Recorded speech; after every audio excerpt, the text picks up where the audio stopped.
Hello. Woolie, you remember how covering E3 sucked ass? Yes. And like E3 died and we're like, oh yeah. I remember that. There were 16 showcases between last podcast and today that occurred this week. Would you believe that covering as many of those as I possibly could did in fact suck way more ass than the old E3 system? I covered 10, I think. And while I was watching some of them, other of them were happening.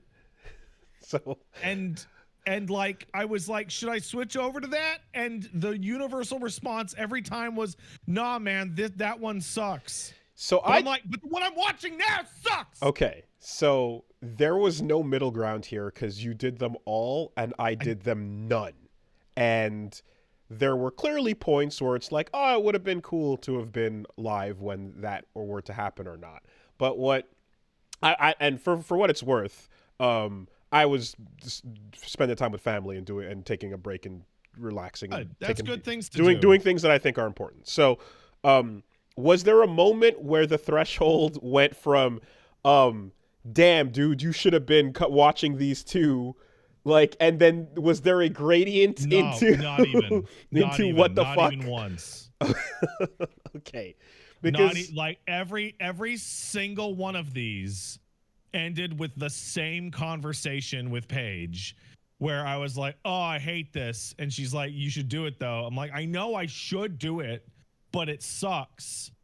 And I'm like, "You gonna be there for the Summer Games Fest?" She's like, "Yeah." And then we did the Summer Games Fest, and she's like, "Yeah, it sucked." And I'm like, "You should do it though." Yeah. And it was just the same fucking conversation back and forth like 10 times. Yeah. And then we just skipped the last one. The fucking the PC gaming show. PC gaming. I played Street Fighter up until the time it started, and then went fuck it and just turned the show off. And people didn't even notice until I told them on Twitter. Because who gives a fuck? Yeah. Terrible. Yeah. Awful. No. That's an easy just look into my heart and see what's there, and it is not this. I mean, hey, so obviously when Street Fighter announces a crazy fucking megaton for that franchise, that's a big thing you want to be around for. It's fun. But yeah, beyond that, I just am like, wow. Now the funny part is on the back end, I usually go, well, hey, let me just catch everything after the fact. No, you can't. But there's so much. Yeah. So there's a lot of parts that were bad. Let's go there. Watching like a full week of cutaways to bad skits is a recipe for suicide, right? Not good. Don't do it. Stop doing it. Even if it's Tim from fucking I Think You Should Leave. Yeah, his was all right. His is okay. But more than anything, I completely understand why the people who are making these games do it. I completely understand. You are right to do it for yourself. But when I'm sitting, the worst one was when I did the future games, then the Latin American games, then the women games, then the future games, and the cozy games. And there was, I would say, severe overlap in that 5.5 hour period. Oh no, you're pogging. Because you weren't locked into one group. You could be a cozy Latin American woman and just ping pong your game. So like they're like, and here's the world exclusive trailer, and it was like, in some cases, the trailer you watched 10 minutes ago. Oh, my dick mouth is out. You're pogging. Oh no. You're I don't know why you're Street Fighter. I don't know why here. you're pogging. All right. Here, let me. But thank you. That's fine. The Latin American games one was like the best show out of them all. People from Argentina and Brazil and Mexico are fucking going for it. That was easily the best show of all of them. If you were going to watch any one of the 10 shows or 16 shows or whatever, watch the Latin American game show. Okay. South America is doing a good job. So I have a selection of things that is like stuff that's probably we can talk about. There are 100% super duper blind spots here, so absolutely anything that I missed or I don't bring up that you want to bring up.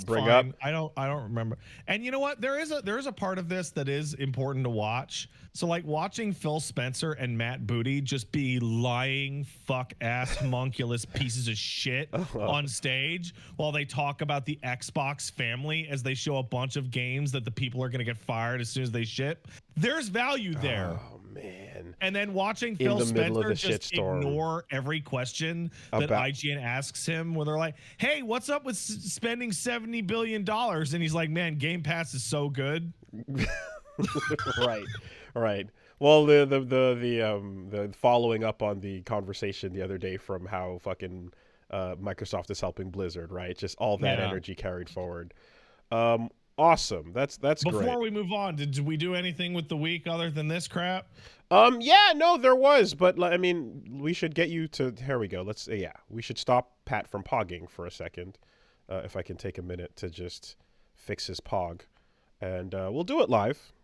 We'll do it live because he's been kicked. Jesus Christ! I don't know what Discord is up to, but we rejoin, and here he is. And hey, bro, what's up? I mean, as many restarts can be done as was done. I don't know. The only thing left, I suppose, is the complete wipe and gut of all of it. When's the last time you restarted your router? About a week or two ago, actually. It could go for one. Not now. No. This is definitely just computer. Anyway, shitting. I'm no longer pogging all over ghost wieners. What were you saying, Wolves? So all I'm saying is that there are some. I had some stuff with my week for sure. But like I don't want to spend too much time. So to quickly hit on the things that were rad. Nightmare Cart from Bunlith, aka Botster, is super cool. That's worth a gander for anybody who's curious about how the Bloodborne Cart announcement turned into its own original IP and now became this, which is really, really barely legally distinct. I mean, it's really funny. Yeah, like they took the fucking I forgot the little pocket ghouls on the ground and they just stuck eyeballs on their heads. It's so legally distinct. It's wild. I mean, fucking Father Greg is chilling, and obviously Nicholas with his cage on his head. All of that. You get blue vials to go faster. No, Aether vials. Aether vials, and, that's right. And here comes Raven. Yeah. Lylene, perhaps even. I don't know. But anyway, that aside, it's a really fun cart game, man. By the way, for anybody who is interested in Bloodborne Cart and looked at the Steam page for it, which is up now, it was like, darn, I'm going to have to Joy 2 key or something or whatever. Because it doesn't have listed controller support on the Steam page. It has full controller support. Oh, yeah. So if you played Bloodborne PSX, you'll know that Bunlith takes exhaustively incredible excruciating detail to make sure you have good controller support and more filters than you want to emulate not only the PlayStation era vibe, but how much of your old TV do you want this to look like? How much crunch do you want it? You can put scan lines on, sure, but you can specify the type of scan line, the type of VHS tracking effect, the type of dithering, the type of blur, exactly how it handles like full screen. Like there's so much insane granularity to the visual effects on how you make this look like a retro game. So you can see where her priorities are. So, but that's a lot of fun. And then in terms of gameplay, like, yeah, you just have this, literally, you get a Mario Kart style theme when you drop into the race. Boop, boop, boop, boop. And great. When you're playing Nicholas, you got the cage on your head, so you're just running on foot like a madman. You know. What's it? Like some other guy. Yeah, and you as you race through the cart, what's fun about the way the unique twist on this mascot kart racing thing is the track in do you remember old did you ever play you played like original Mario Kart, right? Like the I sure did, Woolie. Yeah, so Super Mario Kart and 64 as well. They eventually got rid of but then returned to coins on the ground, where when you pick up coins, they increase your speed. And that was something that was lost in like the pre-7 post 64 years, I'd say. And you just picked up items and drifted and snaked if you were a fucker. It's funny because like the Chocobo racing in FF7 Rebirth uses the old Mario Kart system, where you're picking up balloons to go faster. Okay, so what they did here is everyone has, like, you have Aether vials that are natural mushrooms. Those are boosts you get, and you can replenish them by drifting around corners or doing stunts, doing wacky tricks. Great. Your general weight and handling distribution, for some carts it's real heavy. You can be a Bowser style, knock everybody, or you can be a really light fast like Eileen the Crow. But what determines your top speed is kills. And there's a bunch of monsters running around. You got little ghouls and you got little skeletons and ravens crawling around, boars, and at some point the fucking blood-starved jumps out, and whenever you kill something, you get you go a little bit faster. So keeping that up, spending your weapons on grunts or on your fellow racers are like two things you're doing as you're playing, and yeah, like you have a very basic starting roster. You put some codes in, and then you can use everybody and everything. And yeah, of course, the hunter's dream is a little circuit running around the house. But then is it still called the Hunter's Dream? No, it's not. It's not. I can't, like, I can keep up with the legally distinct names only so far. Yeah, it's the Ranger's nap time location. It's the thing. And then you go off, and then the modified version to the side has full on Rainbow Road going around off into the distance as you loop back around to the house.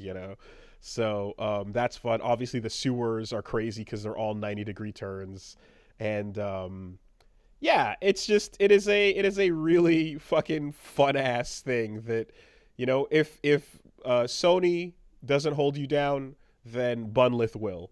You will be able to appreciate the Nightmare Kart IP. Not to mention, it's got friends like Susie and Gianni in on the voices there too. All friends of the show. Yeah. So be sure to. Usually when a company is like, don't use that name, we like that name, you're like, oh, is something coming with that? No, not this time. No, there's nothing.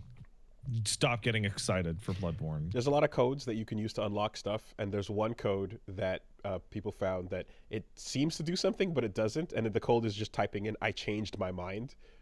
And the thought is, like, was this her way of putting in a cheat that let all the Bloodborne shit come back in the game? Like, Yeah, maybe. But I think, like, instead of tempting fate, it just does nothing. Like, no. Yeah. But anyway, that's out there, and it's free. You can go get it on Steam now. You can also get it on botster.itch.io, and as a free-ass game, you can donate whatever you want, and the game, as like Bloodborne PSX, is absolutely worth supporting Bunlith for that. So go take a look, have some fun. Good, you should look at it. And there's some bugs. It's single developer made, but I mean, the shit lets you do your big 4-player race. You get a bunch of CPUs involved. There's battle mode. There's the circuit mode with story and unlocking progress, and there's like, it's a game. It's not just a quick little, it's actually a full thing, especially compared to the Bloodborne PSX efforts from before, where you're like, oh, this didn't need to go as hard as it did. It just needed to be a little bit reminiscent of Bloodborne. But no, it's a whole thing. And there's original bosses and rooms and arenas and shit. So same kind of thing going here. We're just like way understanding the assignment and over achieving on it. Great game. The other thing I did was, so I'm about, I think, like an hour and a half from finishing Crow Country. I didn't beat it yet. So this is an awkward place to be your at. controller die, and I was like, oh, yeah. Most nerve-wracking Yeah, shit. yeah. This is a really awkward place because I can't talk about much because I'm right in the middle of the denouement of that game. Once you get into the basement with the elevators, Yeah, you are about an hour and a half. That's where I am. I'm currently solving the basement. Yeah. So we will talk more about that like when we wrap it up. I wanted to do it in 2, and we could have, but because I cut in some because I cut in Bloodborne Cart, that took some time away as well. So and a very valid factor that Reggie did point out to me that is something I definitely don't usually account for, and I think I've forgotten as well, is like whatever the estimated time is on something for sure. I mean, of course, yes, Woolie time and so on, but stream time is also much longer. But there's another factor too. Reggie and I stop and voice every line in the games we play. Oh yeah, you're not using your read brain. It's not read brain. It's not summarize A the way you would if you're like we stop and voice all dialogue in the games. So I'm like, oh yeah, throw an extra half hour on there. That adds a good amount. So anyways, all that to say we should be done with that real quick. So how do you like Crow Country? So far it's real good. That's a fun little survival horror thing. I had a whole lot of guesses about what's going on, and we'll see how accurate those are. No responses. Also had a bunch of guesses. Mm-hmm. I was way off. Okay. We'll see where they land. I will say that as there's definitely a part here where I'm like, I know that I'm missing the nostalgia hooks on some of the the way things are playing. It's like almost like saccharine in its nostalgia juice. But it's very clear every time the world updates because you've gotten the next major important thing. That like, there's a fuck you hallway that you can never really trust. There's some enemies that you're like, I'm not going to waste my ammo on you. And then they throw in some big fucks and you're like, okay, now you have to waste some ammo one way or the other. And then all the things too where I'm like, hey, I made it how far into the game without finding a second gun? God damn it.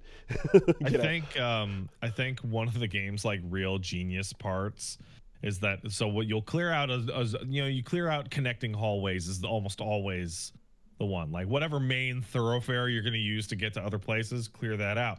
Oh no, it got repopulated with monsters when I updated like a world state or a quest or something, right? Mm-hmm. And there's the point where I think you're at it now where spike strips start to get thrown down on the fucking floor, and you're like, hey, guess what? You literally cannot run around the enemies we have placed in your path. You will take fucking damage going through this room unless you scorch it to death, unless it's dead. The fucking hedge maze was the one where you're like, you're just not getting out of here like that. Oh, a grenade is not going to work because it's a hedge maze. So you're throwing it too far from where you're supposed to be. And using things like shooting a chandelier to land on something, like, good luck setting that up, because it takes so long to aim at the chandelier to time it. Mm-hmm. So I put the plan into effect and failed at least 2 or 3 times. But, the other things that are interesting are like, hey, you need ammo? You can run back to your car, but you got to run back to your car, Yeah. On hard, so I'm finding out now that the spike strips are hard mode only. Oh, you mean literal spike strips? I thought you were meaning like metaphorical car. Like from the wall to 80% across the room. And then a couple feet forward, it's from the other wall to 80% across the room. Gotcha. So monsters can cross them no problem, but you have to go fucking. I thought you were using a car metaphor to say like spike strips. No, literal. So literal. what we are getting is the little gooper blobs, and then we're getting the gas mines on the ground and fake items on the ground. Fake items on the ground is so dirty. It got disgusting. Me like 5 times. Fake items is disgusting. The bear traps are always there, as well as now the crows, burping gas at you. So, there's a couple of those things, but I haven't seen the full-on car. The crow burping gas at me and poisoning me was like the loudest I feel like I've sweared in my heart in a while. Just like, oh, this is bullshit. And I was like, I'm poisoned, but where is my life at?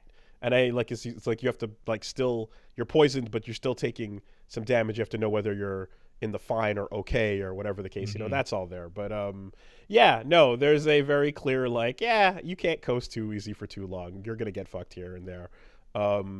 I've had right now, I would say I'm firmly in the place where enjoying Silent Hill 2 prior to the staircase and then your finale, which are like the holy shit game changer. It's one of those where I'm like, yeah, this is cool. We'll see what's up. I don't know.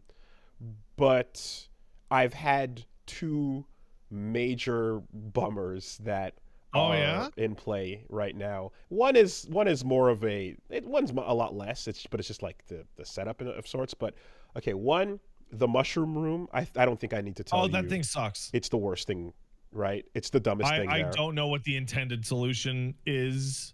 Well, I think it's supposed to be eat a poison one, eat a good one, eat a poison one, eat a good one. So the dumb part, the part that's so frustrating about that room is there's a false expected solution, which is they give you a list of safe mushrooms. There's 3 of them on one side. There's a list of 3 poisonous mushrooms, and then the plates all have a name associated. Yeah, I ate all the good mushrooms first. Exactly, because you go, oh, some are good and some are bad. Therefore, if you look at the name that associates with the scientific name that is the good type of mushroom, this is a knowledge check puzzle, but that should be it, right? Now we go up to the king or whoever and trigger it. But no, it's not that. It's eat all of them, and that's the dumbest thing that has no point. No, it's actually supposed to be eat the poison one that hurts you, and then eat the good one that'll heal you. So, yeah, that is a terribly designed puzzle. That was a really annoying one, but of course it's an optional room, I guess, ultimately just being like, what was your logic here, and why did you go with not the obvious one, but the least obvious bad choice, which is just take the damage and tank it. Then there was a hilarious, I don't even know what the solution was, but brute force it by ringing that bell. Like just ringing the bell a bunch of times and then like, oh look, a secret popped out. So there's 2 solutions to that bell. The main one that the hoots you have to follow is obvious enough. I don't know what the second one is, or what the second one is you find a different hooting owl that gives you a different number. But you Somewhere can also else. just brute force it, which is what I did too. Hey, there you go. Yeah, just pull that shit and then it goes, you did it. No. So that's dumb. But what was a tone bummer, I guess, is walking into the dig site in Crow Country is one of the greatest. It's such a strong nope, fuck no, certified no, I want nothing to do with this room moments, right?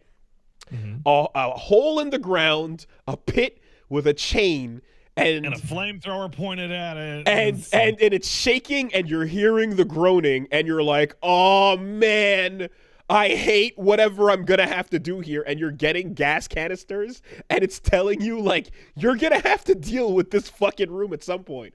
And that was early on, from the moment I saw that room and got hype over it until you solve it. That was my strongest, like, I'm really excited for this thing in the game.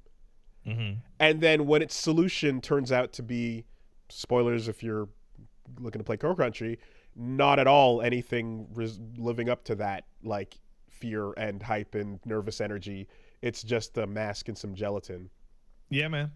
That is faked you out. It's a fake out, but it's a fake out that kind of went, oh, that's a flaccid, damn. I was hoping for anything, literally anything but that, So it was a really nice build-up of a really like, oh, fuck.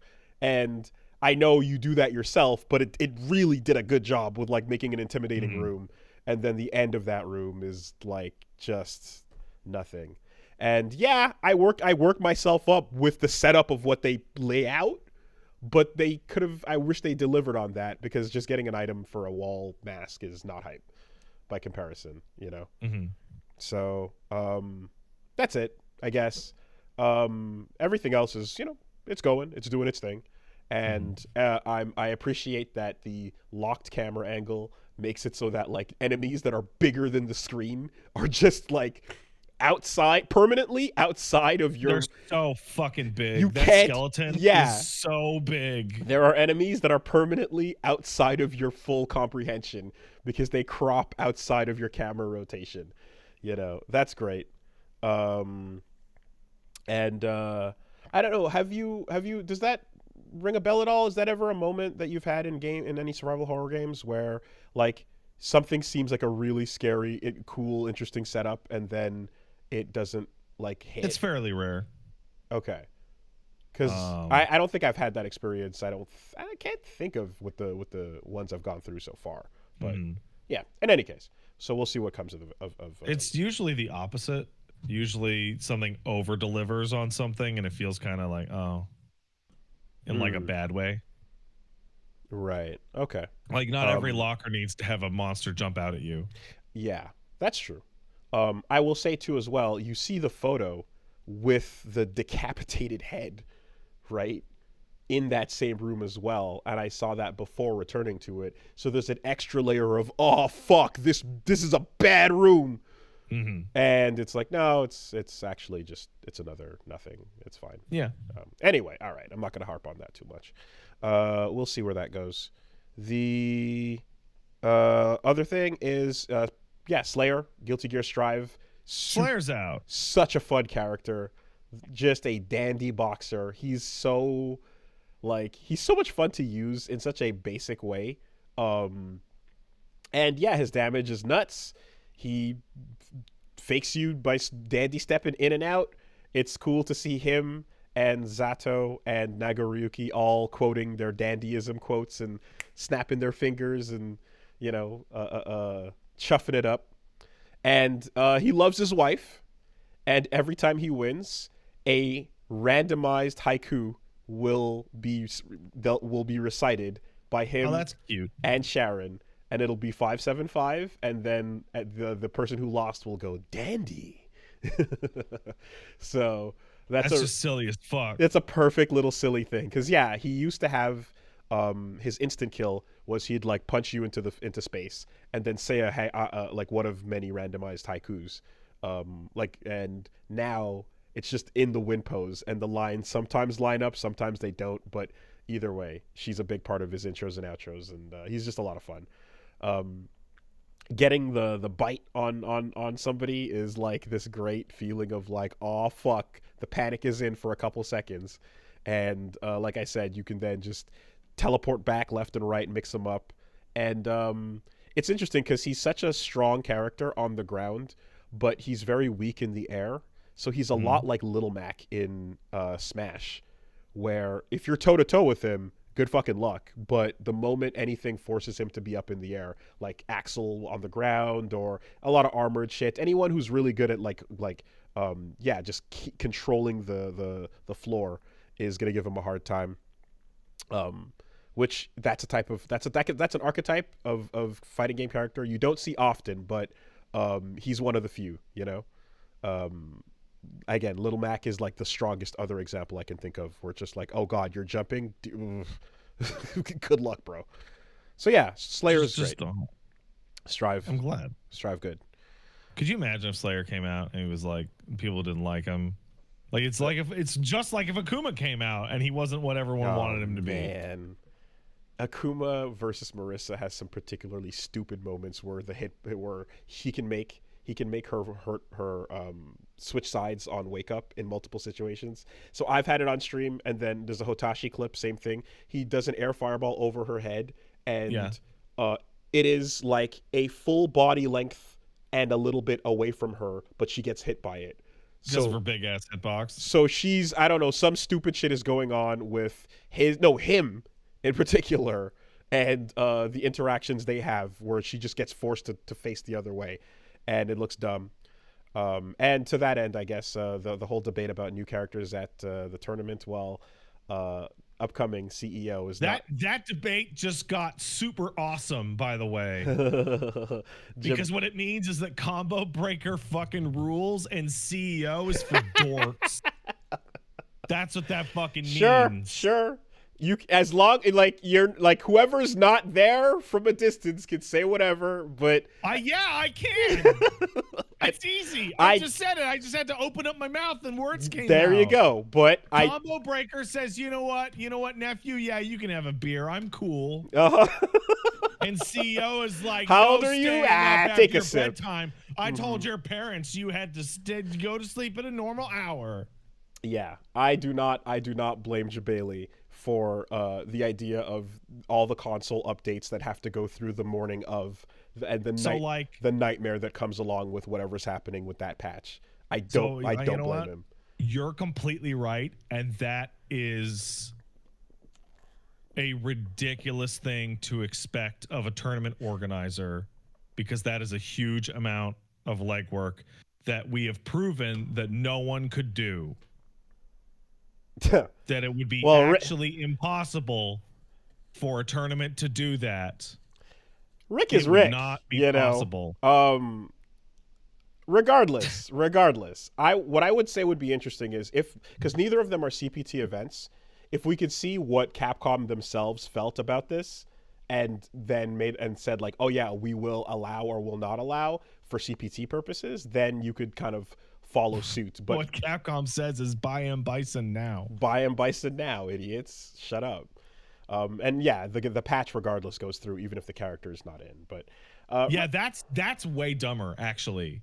Because if it's about updating the game and like the logistics, that's one thing. But if it's like, yeah, we'll update the patch and do all that work, but if anybody moves over to Bison on the screen, I'm gonna say no, that's not fair. Yeah, you know, yes, whatever. I'm not. The least hype thing for the chaos of the spectacle sometimes makes sense. I don't envy needing to have to deal with that shit from an organizational point, or from a point of like, what should the amount of time be when something is like official for CPT for massive whatever purposes. You know, I don't know, but. All I know is when I give my opinion on things like this, everyone goes, "Shut up! That's boring and stupid." I'm like, "Yeah, okay, all right, whatever." I think if it's not it's not the popular opinion, I'm like, "All right, so be it." I think Combo Breaker had to make this decision first, of like days before. Like, I don't think it's ever been that bad, right? That it was like 2 days before an event. That's ridiculous. There's been there's definitely been stuff like this, like that's been day of practically in games. Yeah.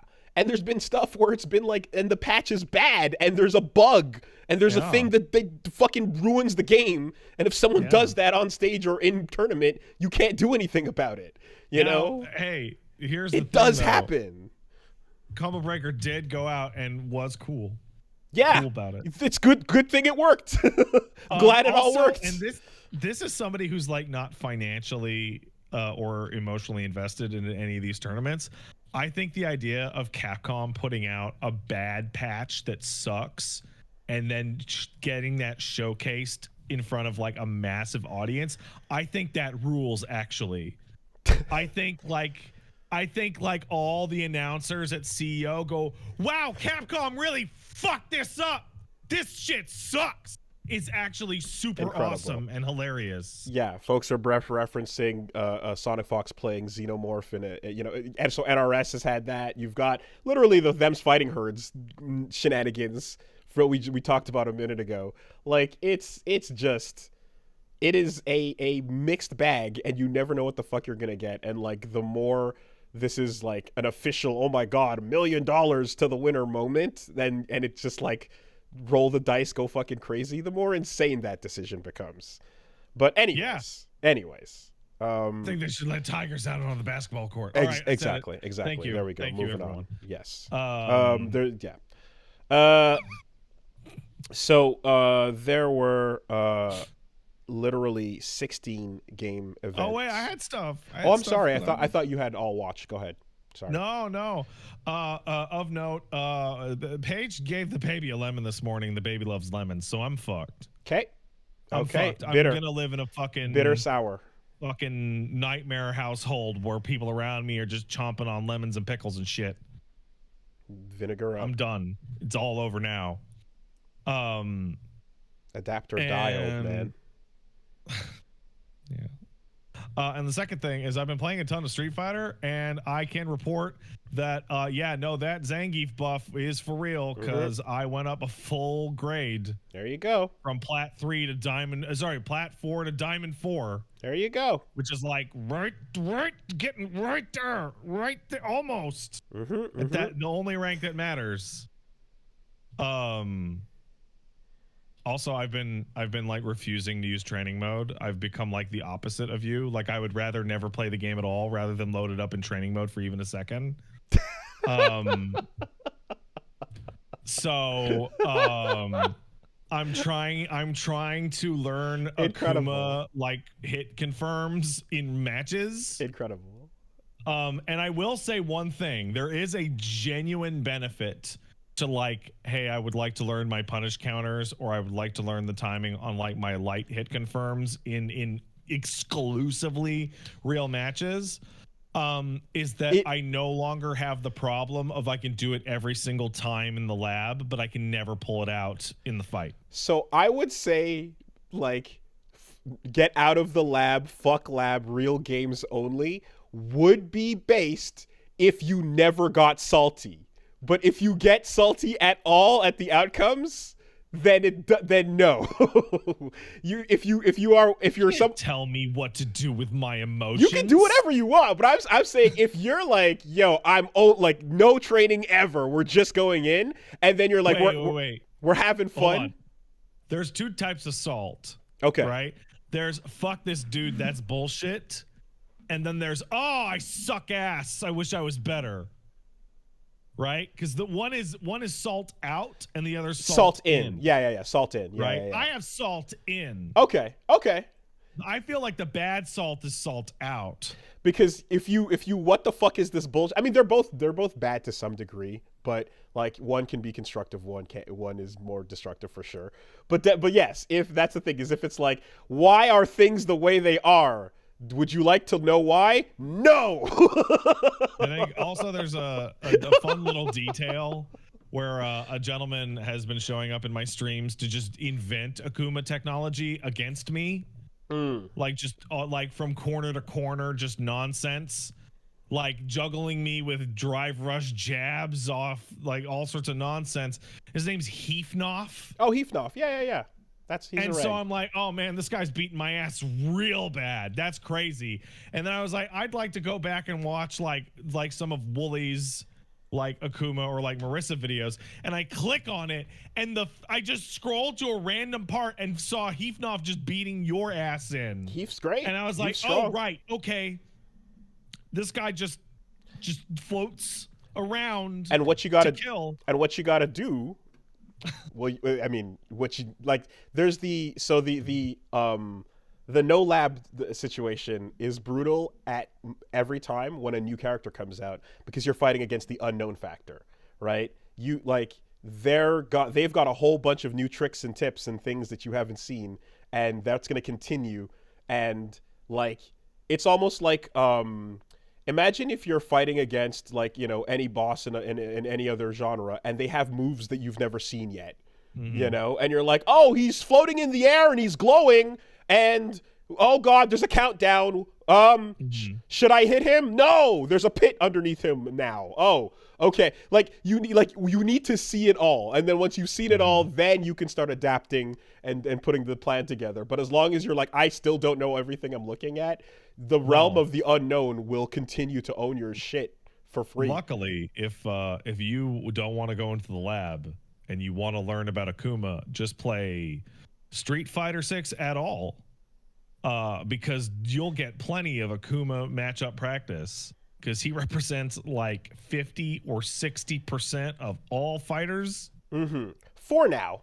He's a brand new character. He's also a legacy popular, you know, dude.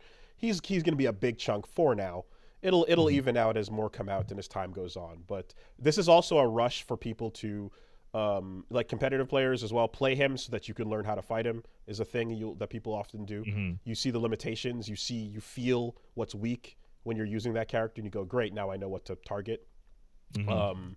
I just like to I'll do things where I'll just be like, even if I'm putting the CPU to like level 8 and just running around, letting the CPU just press random buttons and testing out things and seeing what spaces work where and there and such, because like again, as long as that Souls boss still has moves I've never seen yet, the fight hasn't really started, Also, I don't know where you want to start with on the news or whatever, because I think there's like one particular piece of news that is of biggest interest to you and I. Akuma is brand new, and thus the new character always gets like the most play online, especially for that first month. But Akuma is also like a legacy popular character, and everybody loves Akuma. So Akuma has like the worst everyone is playing him ever. I feel like it's crazy. It's like damn near everybody.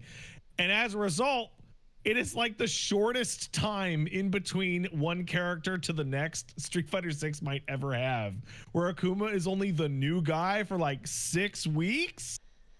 Bison's in 2 weeks. Aki Ed was pretty. Oh, was it? Were they? There was no. I feel. Who was it? Because I think like what? Maybe it was just the announcement trailer. I forget what it was, but I feel like there was a particularly short window somewhere, or Rashid Aki somewhere in this season. There was a really short window that has occurred. So yeah, it's not. He's not. It's not that bad. May 22 to June 26. That is a month and 4 days. Yeah. I feel like somewhere in there was a really short one, but anyway. The again, Akuma is like no matter what, even if he was there on launch, he would be popular. But this is going to be extra special for at least the coming little bit. Don't worry, if you love the new characters, here comes a new one. But people are not going to rush to Bison as quickly, I'd say. Yeah, no, of course not, because he's a fucking charge character, and that's weird and icky. Okay, so yes, this week I'm going to be finishing off Crow Country, Nightmare Cart. No, we already did that. Sorry, Yakuza on the channel. Gonna probably. You're finishing Yakuza? No. I'm just saying. I'm gonna finish Crow Country. I'm gonna play some more Yakuza 0. I'm going to do a sponsored stream on Friday for SMT5 Vengeance. That's easy. Me too. Cool. What time are you doing that? Should we talk about how we should not overlap? I was gonna do it. I think I was probably gonna start like 2 or 3 because I have UMAD later that day, so it's the same day as the tournament. Gonna do That's 2 Eastern. Yes, 2. Great. I'll start at 2 Pacific. Hooray! And there's probably gonna be another one off somewhere in the schedule. I'll let you guys know which. So just check my Twitter for the schedule. On Saturday and Sunday, it's going to be UMAD, so Ultimate Montreal Air Dashers. Therefore, on stream, they're going to be running the brackets on Woolie versus on Saturday and on Sunday. And the Sunday stream in particular, Reggie and I are going to do a commentary for Top 8. So, nice. Come hang out if you want to see some cool Street Fighter action. What happens if you're in Top 8?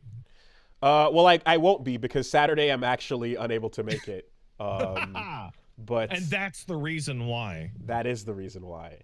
That's going to be it. So there's don't be alarmed when the stream pops live and then you see some fight games happening.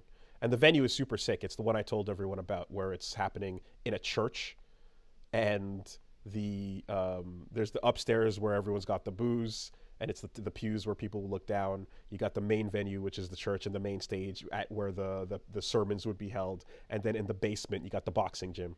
So, just the sickest goddamn fighting game venue ever. Should be good. Tune in. Over at Pat Stares At this week, I'm going to take a couple days off because I just did like 10 in a row with these stupid shows. And then I'll be back on Thursday, Friday, and Saturday for FF7, SMT, and FF7. I've decided to just do all the side content off camera. I need to Reasonable. finish that game, and I did some of the side content on camera, and you know what? I sat there and I said, wow, this was not worth it to do at all, let alone on camera. And look, I'm a fan of the share button tech, where if something particularly cool happens, record that shit and be Yeah, like, if only there was like a website you could easily share that shit to nowadays. well, I just pull it up on the console itself, you know. Yeah. Um, Well, lucky me, nothing cool happened. Those side quests in Cosmo Canyon are awful. but the They're song's bad. good. Mm-hmm. All right, so there was the Best Indie Games Summer Showcase, the OTK Games Expo, I missed that one. Guerrilla Collective, Saw. Accessibility Showcase, Missed that one. Summer Games Fest, Mm-hmm. Day of the Devs, Missed it. Devolver Direct, Saw it. Future of Play, Got it. Wholesome Direct, Yep. Indie FPS Summer, Missed it. Latin American Game Showcase, Seen it. Woman-Led Games, Seen it. Future Game Show, Seen it. N3 Conference, I didn't even hear about that one. Xbox Game Showcase, Saw it. PC Game Show. Skipped it on purpose. Okay. That all happened. Oh my god, I did Day of the Devs? I'm being told I did watch the Day of the Devs Man. one. So this is where I would just love to give a hearty shout out and applause to a website. This website is 2024.gamesrecap.io. This is a list of trailers from every announced thing at every announced thing. And when you go there, it very straightforward has, this is the show the announcement was made at, click here to play the trailer, and you can sort and filter by the event, by time, by a bunch of other metrics, and just get it all. You know what? There used to be a website that I used to use for this exact topic. Do you know what it was called? It was called Game Trailers. Game Trailers. That's and you true. would just watch every single trailer that got uploaded, and then you got all of it. Yep. Well, here you go. Gamesrecap.io. It's just, and it's updating right now with Ubi. It wasn't, before we started. And I mean, it's like an exhausting amount of videos to scroll through, admittedly, but it's all there. So just don't.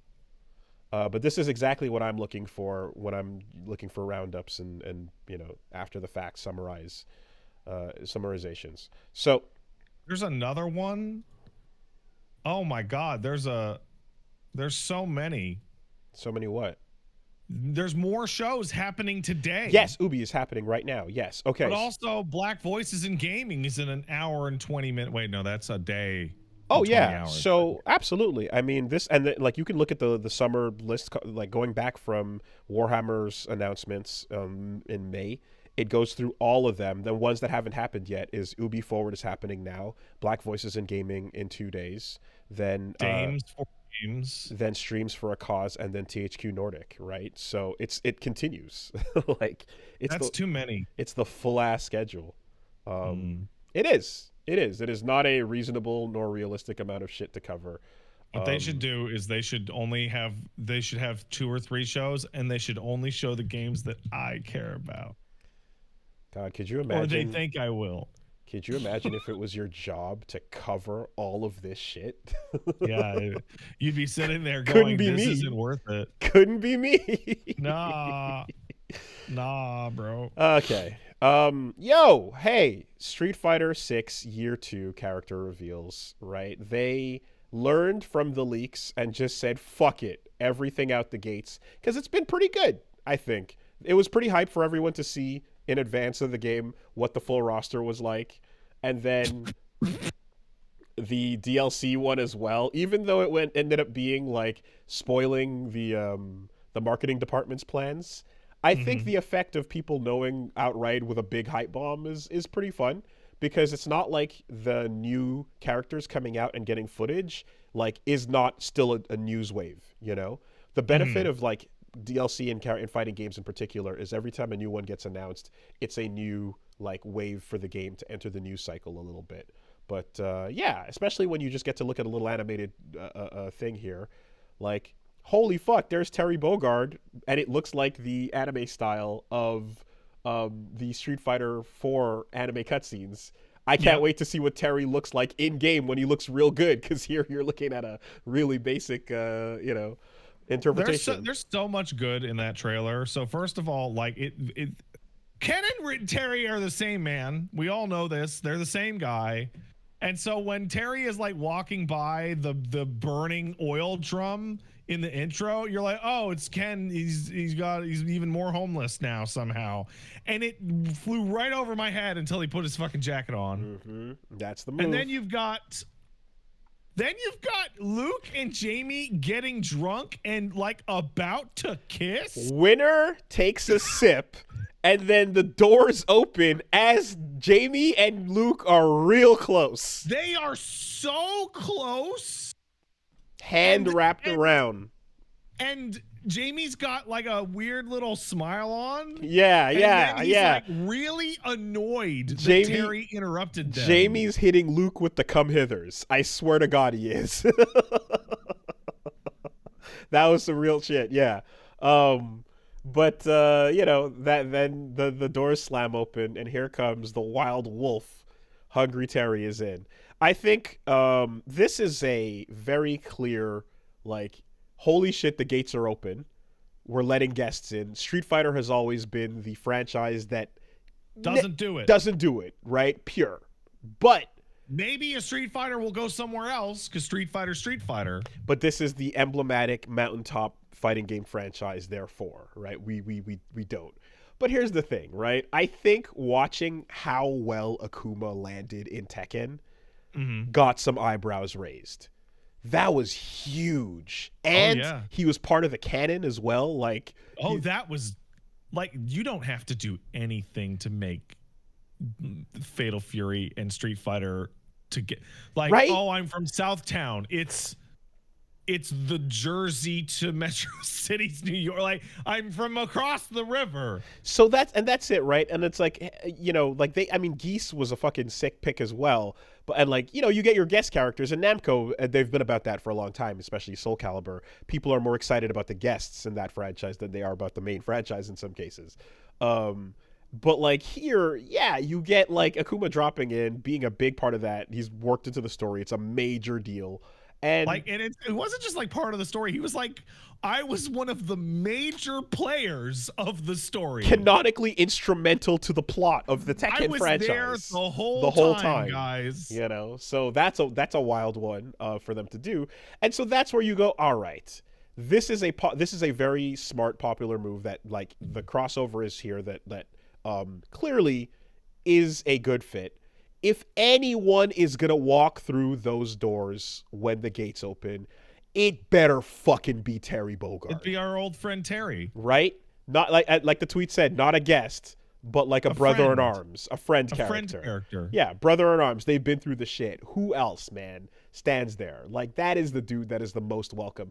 And my thing in particular is, like, while I never felt that guest characters would, like, fit for Street Fighter, because we haven't seen them till now, right? Oh, these barely count. So this is where I'm like, okay, here I've had to think about the position a little bit, and I'm like, I'm okay. Here's what I want. If we're gates are open and we're doing this now, and everyone is going to be making their insane Smash Brothers like calls, right? Where's 2B? Like, no. It's not Negan.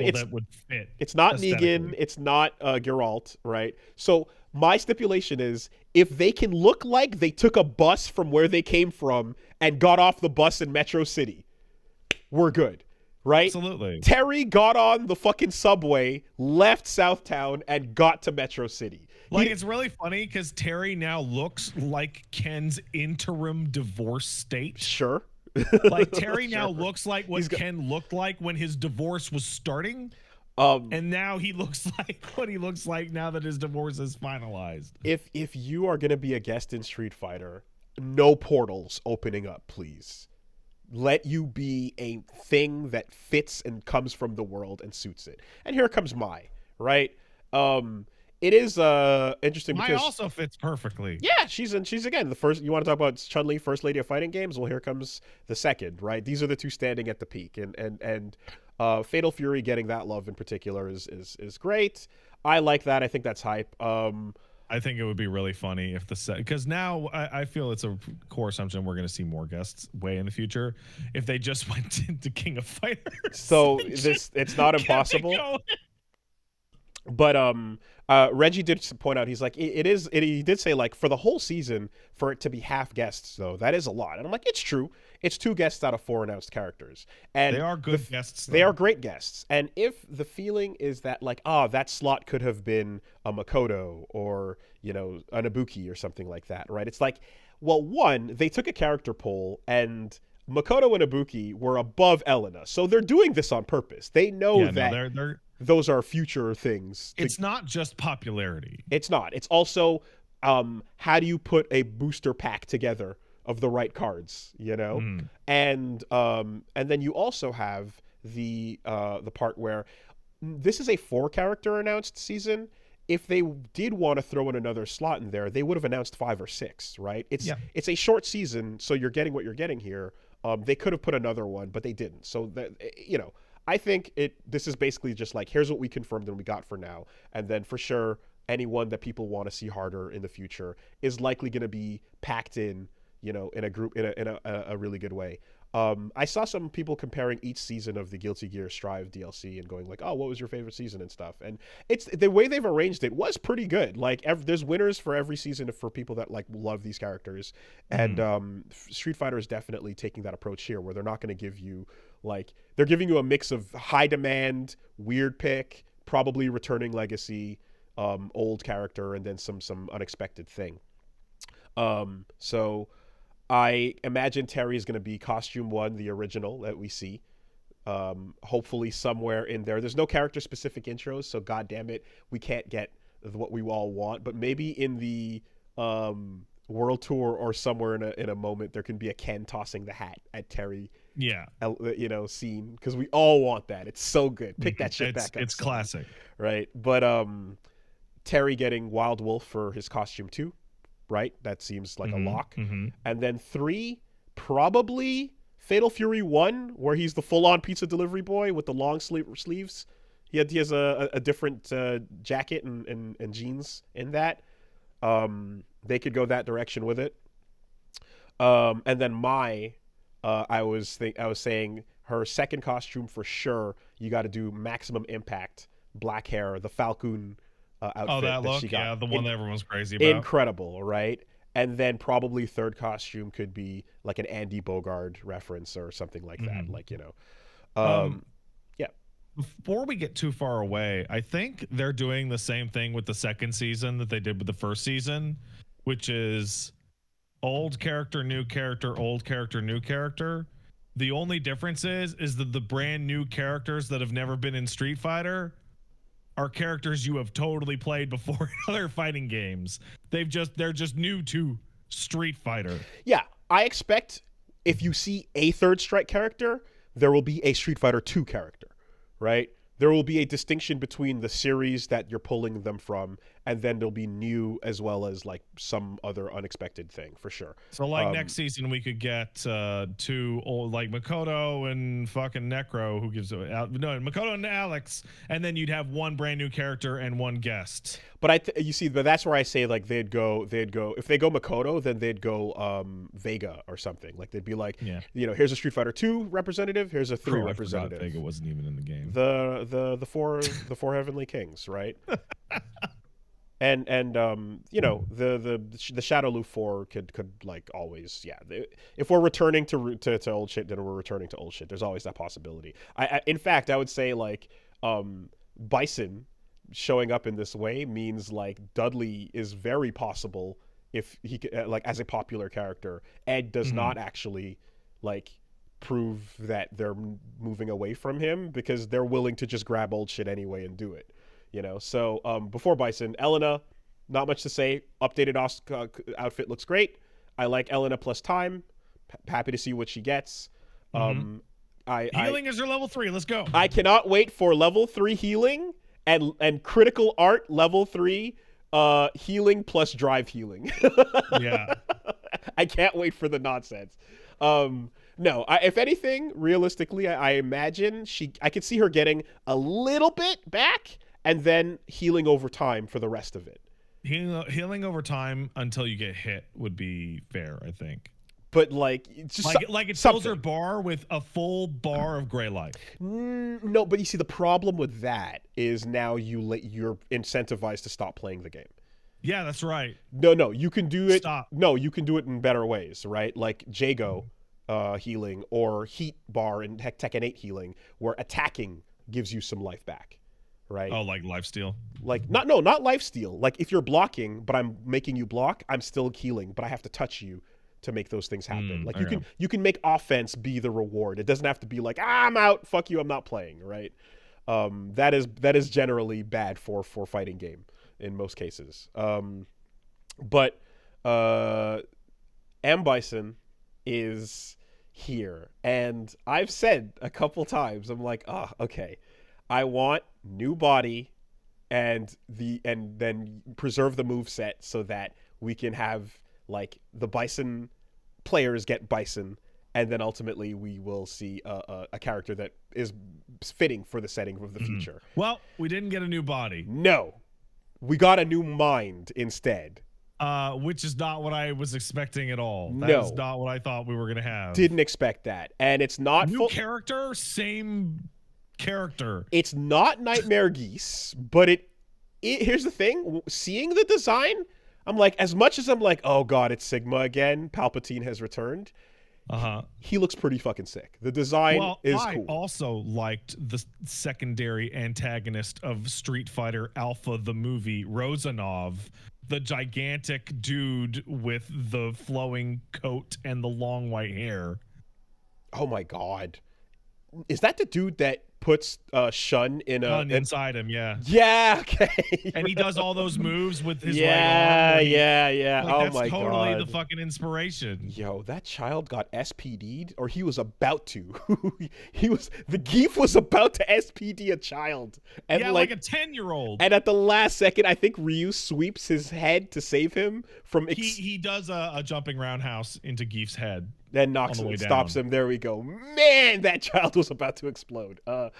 Anyway, so yeah, you get this, like, he's basically stole Sagat from Street Fighter V's drip, where he's got the big... Put a cloak on, dudes! Ripped it's cool. cloak. He's got the long gray hair. He's got the brain gone. He's got the burn damage. He's all gnashed up. And he's riding a horse so he can do the Street Fighter Raul Julia pose. It's stupid that it's not a Bison, but hey, I'll take what I can get.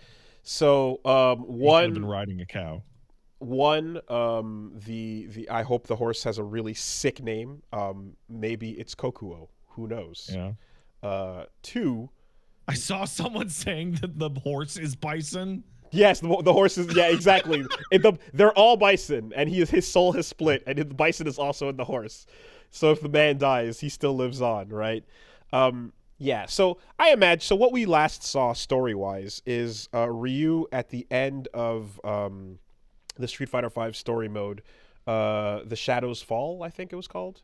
Yeah, he fucked his ass up with a really strong Hadouken, and Bison started to get all blue and crack apart. So Ryu defeated Bison, and supposedly he was dead, but then he wasn't, and it seems as if perhaps JP walked along and grabbed some shit out of his corpse, or got him while he was on the way out.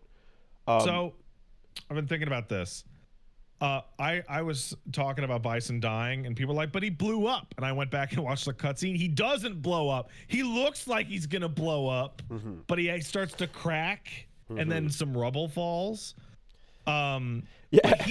JP literally says that Bison gave him psycho power back when shit was fine. Back when he was just running the accounts for Shadowloo.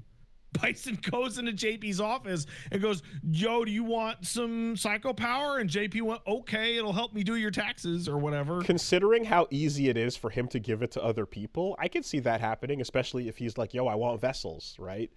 Yeah, exactly. Here's your bonus. Big purple glow. And I imagine too as well that like when Bison returns, that's a reason for Rose to return to. In a lot of cases, at some point. So here's the thing, yeah. So you're like, is it him? It seems to be, etc. It is. The blog post says nearly dying has changed his move set somewhat. So it straight up is and like he's got the amnesia. Exactly. So if you want me to take that name, then I guess I'll call myself Bison. Like, all right, bro. Sure. As far as I'm concerned, it really looks, because Bison's like an evil guy whose soul exploded when he loved evil so much, and some of that went into Rose, like they're like twin people kind of thing. This looks like Ryu fucked his ass up so hard that he blew off some of the murder hobo and turned him into the asshole that he was before he got all into psycho power. I mean, we don't know. It's weird because he's also like the asshole that we know is already potentially a body switch that he's already done. Yeah. You know, so that's the like this might be the guy that was in the body Bison took. We have no fucking clue. And we know that his scientists have been working on all these body experiments because the first round with the fucking doll program, and then the second round with the Seth Abel, etc. program. It's, you know, there's a billion possibilities for the soul transfer. But I think there are two details that help though, right? One is he's got blue energy on a bunch of his shit, which is soul power. That's not psycho power. That's Rose's like shit. And the second is that he has gained white woman normals. I don't know if you saw his sweep. His sweep is Rose's sweep. He's got a normal sweep. He does. Yeah, he actually gets a normal. He's got Rose / Karen's sweep. He doesn't have to slide anymore. They gave him a down back roundhouse. That's the most shocking thing about his kit so far. Is, you know, a regular sweep is scary because now he gets the slide as an option. And yeah, the thing with, I guess, his I'm like, whatever the story ends up being for him, like, you know, this is a point where sometimes there'd be it's the villain but reincarnated in a new character, or something a setting would do, right? Here comes a Rock Howard or a whatever the other versions of that are, you know.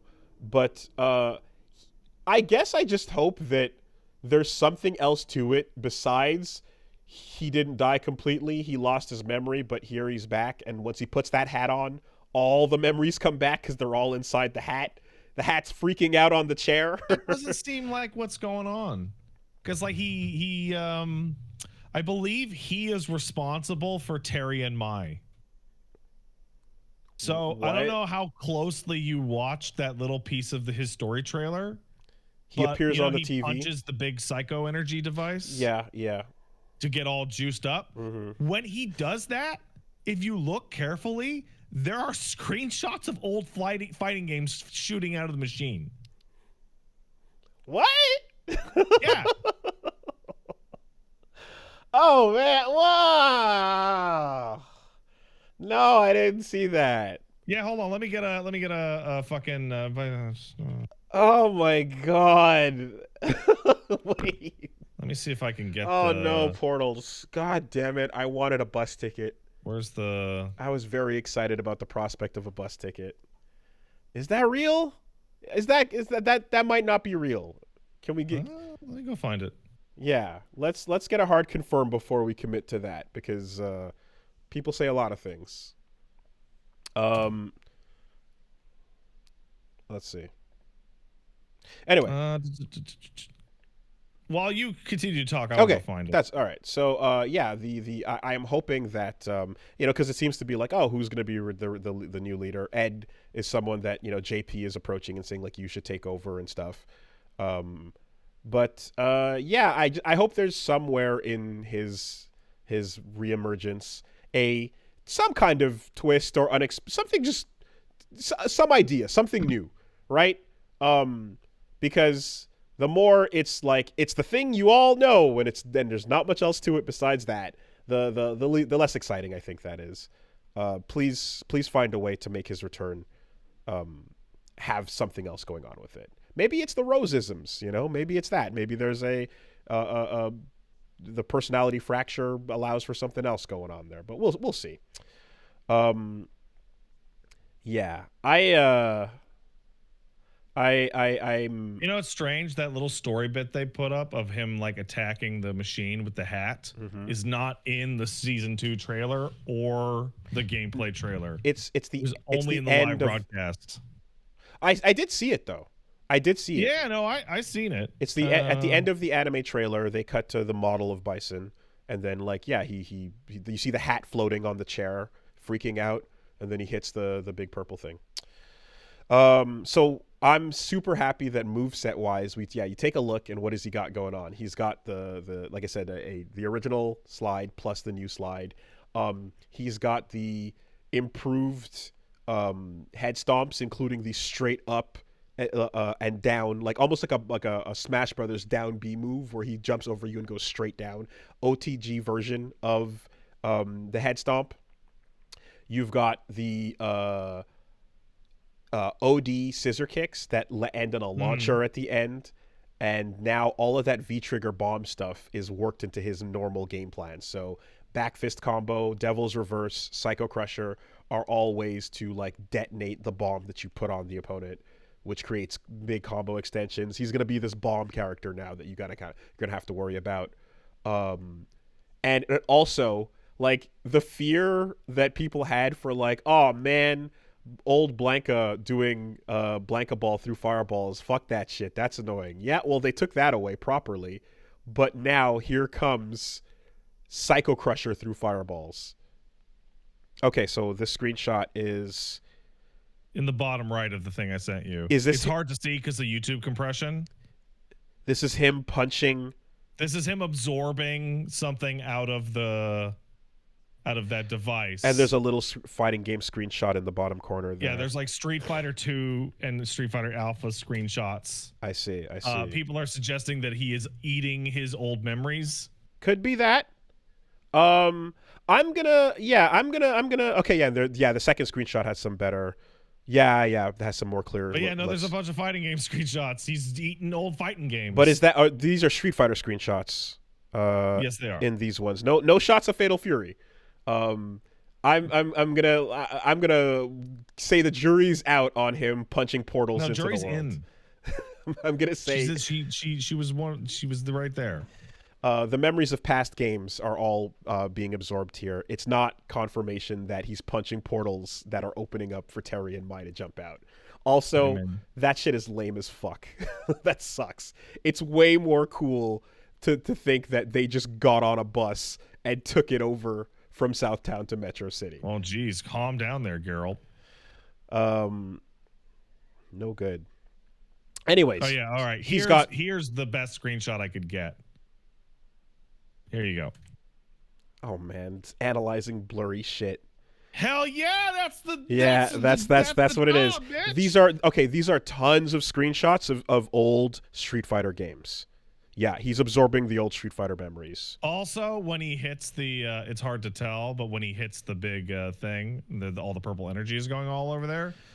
There's like a big angry purple face. Yeah, that he's actually punching. So Max Reacts is the video where it seems you can get that. Of course, I had to go get Max's footage because Max has the best footage. Mm-hmm.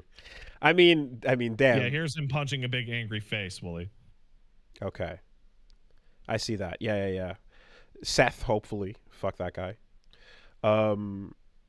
Anyway, no, the psycho energy is gonna return to him, and he will remember his identity perhaps at the end of his story mode or somewhere. Unless he's just remembering his moveset. That's it.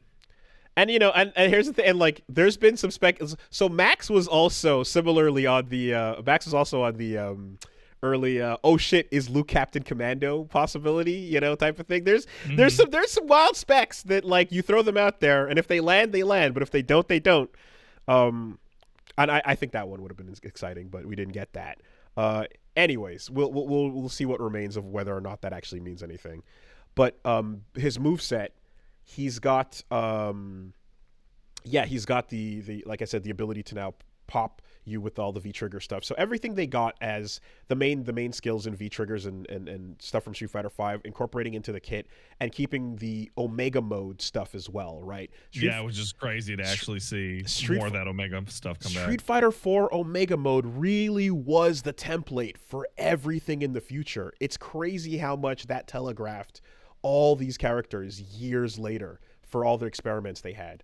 But for all the new things, the staples are all in. So one, his level 1 super is the knee press nightmare, but always give Street Fighter EX its flowers, because they're the first ones that invented Bison doing his super that ends in the kick, face stomp, and then backflip, right? Before that, it always used to be scissor kick, slide. And as of Street Fighter EX, Arika gave him that move, and Capcom was clearly like, yo, that shit is sick. That's much better. And they gave it to him in Capcom versus SNK. And then from then on, it's just been now a part of him canonically. Street Fighter 4 also brought Psycho Punisher, which is him doing the big stomp, grab you, and like rip your fucking soul out moment. Mm-hmm.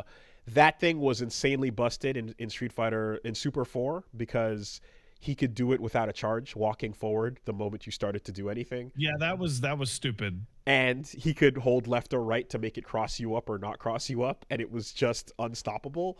Like, giving charge characters non-charge supers is really stupid, and I think they should do it every time. Like, so they did it, and that's what they're doing here in this game, but we need to make it work, right? If he can do that, then you're taking away the weakness of a charge character, which is they have to commit to their option in advance. Yes. Therefore, find something else to balance that out, you know? I'm very unbiased about you should give M. Bison a gun. Because, you know, when you're fighting a charge character and you're like, oh, like, if I'm Blanca, I can hop past you and break your charge. That's great. If I, you know, see you on the ground, if you're Guile and I see you walking forward, you're reacting to when they're walking, you're reacting to them breaking their charge. They're less of a threat. Or you can jump over to mess that up as well. So, yeah, all of that looks like he's got the cool shit. And then, of course, unlimited Psycho Crusher for level 3. He does a big old Psycho Crusher, fucks you up. Psycho Crushers are great. I mean, ever since Alpha 3 Shadowloo-ism, where he just does that full screen insane. Yeah, we'll never get that back. No. But you're getting variants of him flying you around the screen and slamming you about. So that's cool. It's cool. Let's see what's up. You know, the artwork that they show of the concept and stuff really sells it too. He looks again. Like the model does a good job, but like the concept art for sure is like, oh, you can see why they went with this look as well. I think it looks great. This is kind of exactly what I wanted. I wanted him to be falling to pieces, and he is totally fucking falling apart. Also, I actually really liked Rosanov from that Alpha movie. I thought it was cool. God. Going back to the I'm just kind of getting everything I wanted possibly. Yeah, I don't know that those movies are they didn't have the influence that the Street Fighter 2 the original movie did, nor the even V, right? Hey man, the fucking white headband on Ryu and then him and Ken switching colors, like brilliant move. Incredible. What a great thing to bring into the canon there. So with but yeah, with this, it's just he continues to be a failure though. Bison cannot switch bodies for the life of him, and in fact, he can have his mind wiped and be stuck in the same body. It's really funny because we are 33 years in on a character whose defining characteristic is that he builds backup bodies to swap into and has yet to do so even once. It's incredible, right? Not only has he not one of his backup bodies swapped from its backup to a different backup. All of his backup bodies have become independent individuals that are living moisturized, happy lives. There are so many like Bison that Rose is like a split off. Seth is a backup, Abel is a backup, doing their own thing, doing their own thing. Yep. And the dolls got freed, right? They're living their own lives. It's crazy. And then all the potential of like, even when technically evil Ryu was a potential, like he's like, ooh, I think I like your body at one point. That shit didn't work. Charlie again dies for no reason.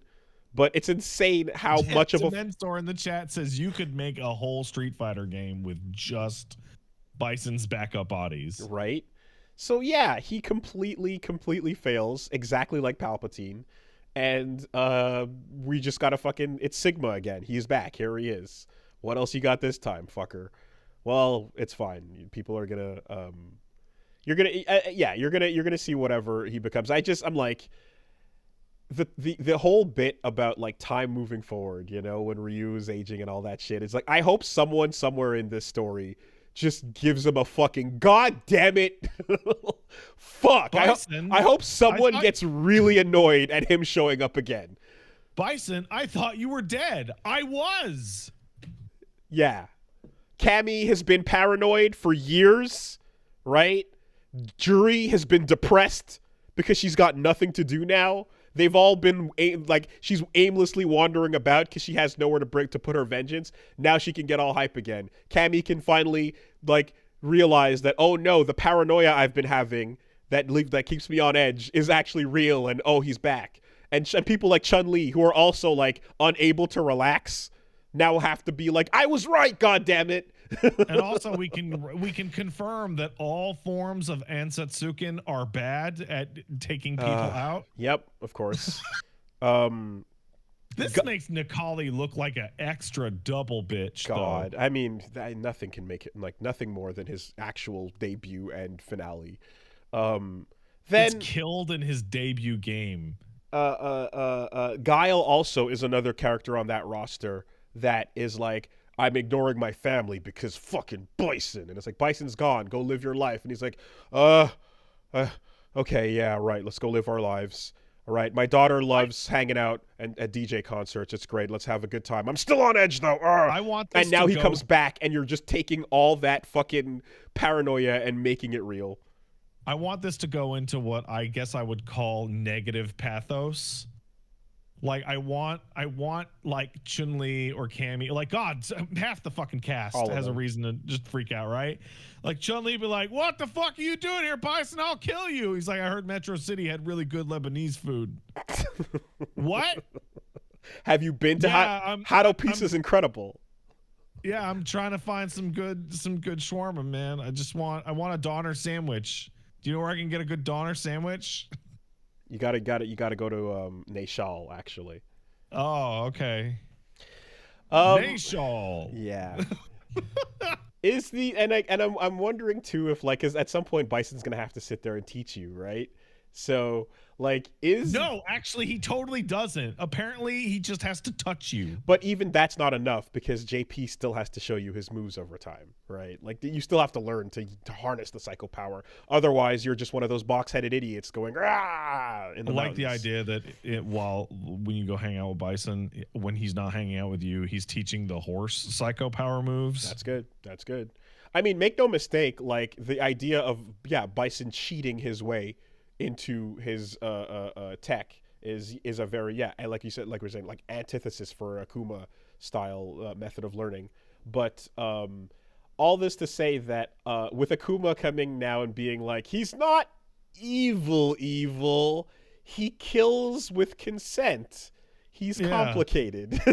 Apparently there have been hundreds of dudes just like Gen floating around. Exactly. It's like, he killed that guy, and it's like, yeah, but that guy was super into it though. Okay. Are we gonna get that again? I don't know. I don't know how psycho power works because I'm not a fictional character, but one of the things you're bringing up about how the characters teach you their moves, and Bison stole all of his power and he switches bodies, and I'm like, does Bison even know his own moves at all? Or I always figured they were just things that he was just doing. Not things that he was consciously thinking about. Yeah, I assume that, because psycho power can do fucking almost anything. I assume that he's picking through a giant deck of cards and going, this time I want to paint the fence. Nah, fuck that. That thing sucks. You know, this time I want to put a bomb on you. Okay, let's keep that for a bit. You know, he's rolling through a giant Rolodex of tech. But yeah, I also would like to imagine that the moves that the Ghosts JP has in his cane are stolen from Bison. That he cannot do them because JP's Ghost is doing it. I really like. So we have Ed, Bison, JP, and technically Rose that use variations of Soul Power / Psycho Power. And I like that none of them have moves that are anything like each other. Also, Minot. Minot also uses Soul Power. Yeah, like it's all just like a fucking source. And really, she's charging a purple cane. I've never seen a match with Falk in it. And she's charging a purple cane and shooting it at you. Yeah, okay. You've never seen. Do you know any of her moves? I didn't know she had a stick until you just told me. Oh damn! It's her whole bit. Like she charges it, lies down on the ground, shoots it at you. She zones with her stick. She plays pool. Yes, and oh my god, I've never seen this character. And lest we forget, Athena Asamiya also uses Psycho Ball. That's true. And in SVC Chaos, they have their intro where it's like, "Oh, you use Psycho Power too." It's a little different. Yeah. Anyways, yeah, you can do all kinds of bullshit with it, Soul and Psycho. Even if you don't like tarot cards. So yeah, we'll see very soon. Weirdly soon, like wow, super fast. Now, the other thing is, does that mean that this is an opening of the doors in both directions, and City of the Wharves might get a guest character as well? Yeah. Could it be a mutual exchange since they both have games to promote? Here comes Makoto for City of the Wharves. Oh god, that would be so insane. I mean, so for the world of Garou right now, I could see Luke walking in to be the brand rep, you know? I could see them doing that.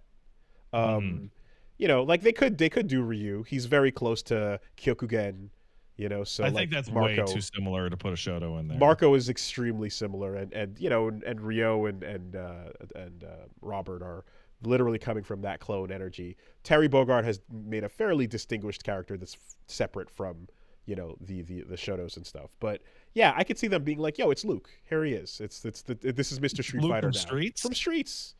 Yeah, that'd be fun. And then yeah, Luke and Rock can be the new eras versus each other. You know, I hope so. I wouldn't hate it if it was someone else. If they, you know, I would like it. Never in a million years, but it would be really fun to see a Jamie show up for some reason. That'd be great. I think Jamie overlaps with Gato a little bit too much. They even share the same color palette and general look.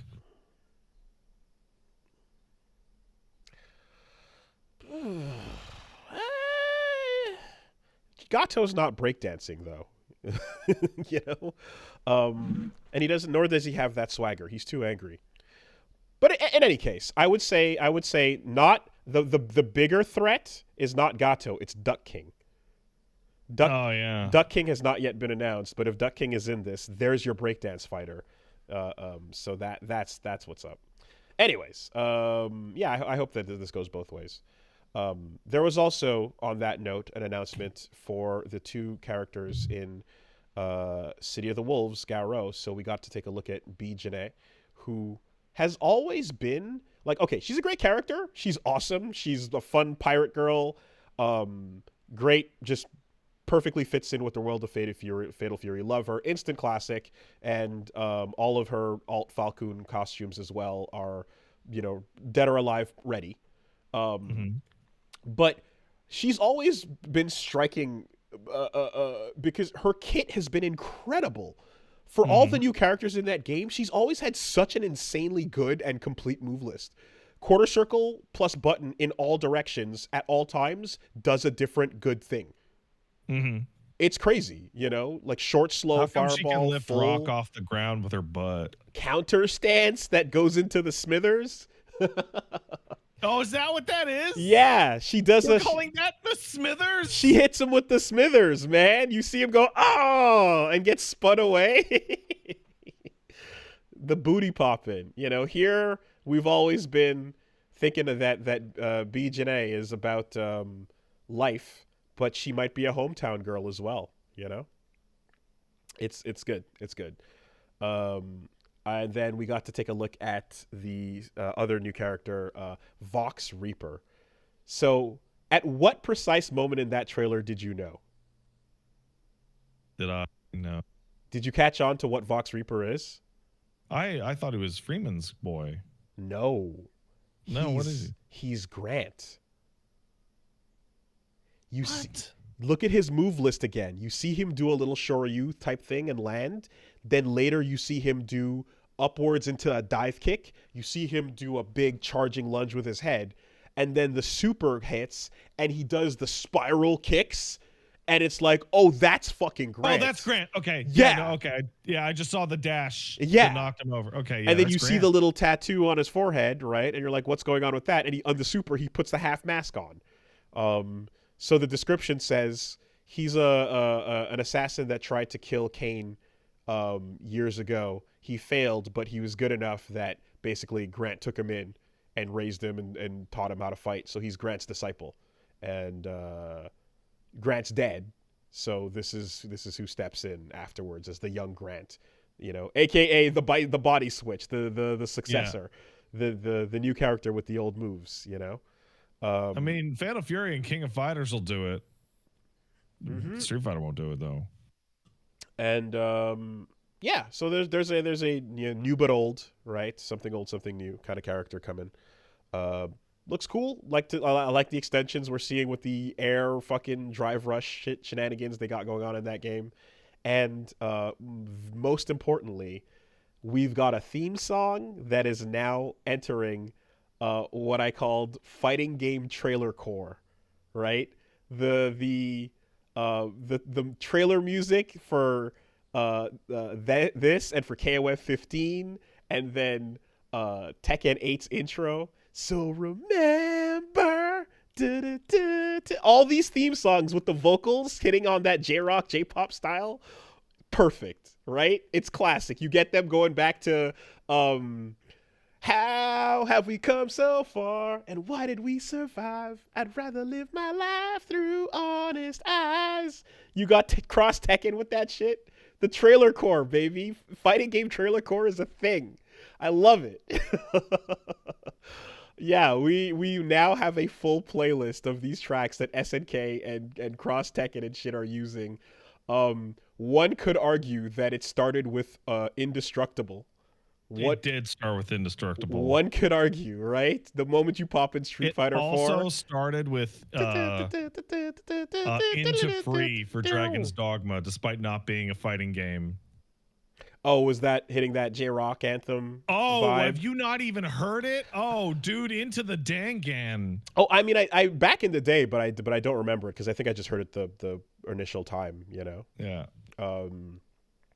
But like with fighting games in particular and the SNK ones, that at the end of the trailer, it cuts to that big vocal chorus moment while the character is doing their big super to finish things off, and then the announcer says some shit, shatter your expectations. Like I'm all about that now. It's very exciting for Garo. Okay. Now, beyond that, across those conferences, a lot of other things. I mean, here, like, if you, again, jump into anything you want to bring up that was cool. Okay, here's one. They showed off a tiny little trailer of Avowed on Xbox's show.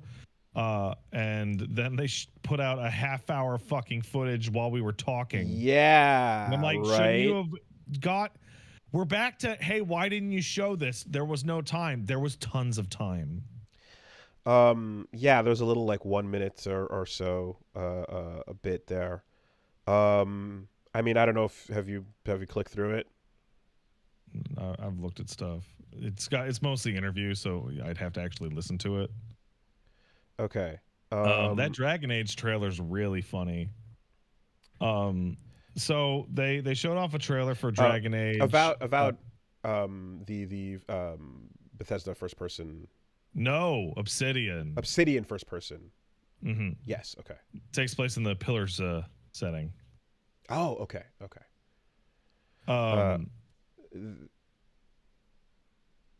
What was the?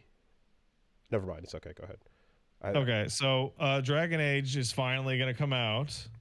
It's called Dragon Age Veilguard, and it had a trailer that was obviously cooked up during the Guardians of the Galaxy era, where all of it looks like a hero shooter. It looks like Concord, if you remember talking about that. Concord. That was announced last week. It was the fake Guardians multiplayer shooter that Sony's doing. Man. Okay. And the trailer for it is goddamn awful. And it makes it look like Overwatch RPG, I guess. That's the move these days. And Dragon, I don't know how familiar you are with Dragon Age and how it has like the worst marketing ever for every game. How every Dragon Age has the worst marketing.